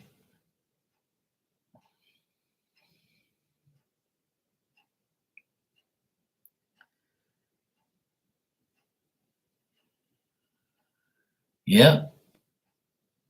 Well, that's what happened earlier today when when that person came in here, LH, and she says, I needed to laugh. I needed to laugh. And that's all people want, really, is to laugh and have fun. If I made her laugh, that made my day. A lot of people come in here and say that. They say, Mark, I needed to laugh. That's why I came in here. Because I know you're gonna make me laugh. I know you're gonna talk shit. And that's probably one of my favorite qualities is making people laugh. Because I like to laugh every day. I laugh all day, every day. I'm constantly doing, things to make people laugh. If I wasn't laughing every day, I wouldn't be happy. I have to laugh every day. And I think that every single live I've been on, you'll see me laughing. I don't think there's one. If there is, something wrong with me. I was probably being serious that day. But that's not many days that happens. But if I'm not laughing, I'm not happy. But if I'm laughing, I'm good. I'm happy as fuck. I'm always talking shit. I'm always joking around, sarcastic, laughing, teasing. It's who I am, As long as you don't take it serious and personal, we're gonna be friends. You can tease me too. People tease the shit out of me too. It's cool. I can take it. I can dish out what I take. It's all good. Anyway, I've been on here for 3 hours. It's been a beautiful 3 hours. I've enjoyed myself thoroughly. It's now 2 o'clock in the morning here, and I'm gonna go get my ass to bed. I will be on here tomorrow and on my birthday, God willing. And if everything goes well, I will be. But I definitely want to come by tomorrow and I'll be on here. And I'm off this week because it's my birthday week and I need a break. And I'm going to chill and I'm going to do me uh, and celebrate my birthday with my nephews. I'm going to have some fun with my family and having fun with you guys at night and come on here during the night and have fun and talk shit. And when I get some of the gifts that I've been given, I'm going to open them up and show everybody what I got and thank the people who have done it and open up my own gifts and show everybody what I bought for my birthday and things like that. And hopefully on my birthday night, I'll be on here and have a good time. Yeah, my birthday is on Monday, so I'll be here on my birthday having fun. Thank you, Cindy. You have a great night, and I'll see you tomorrow. And Ilda, Hermana, love you. Take care. Luna, thank you, sweetie. I appreciate it. Good seeing you always. And I will see you lovely ladies tomorrow or next time. In the meantime, have a great Sunday. Take care. I know I will. I'll probably take some pictures of brunch tomorrow. If I remember, I'll take pictures and show you guys the place that I'm going to for brunch. It's like a nice hotel place. I'll probably take pictures of my family and my birthday and stuff like that.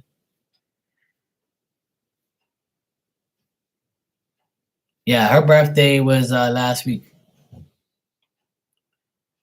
or a week before, something like that. Yeah, her birthday was last week. See, we're the Aquarius crew. You're welcome, sweetheart. No problem. Always a pleasure. All right, I will see you all tomorrow. Stay focused, stay blessed, and have a great night. Okay, I love you guys. Take care.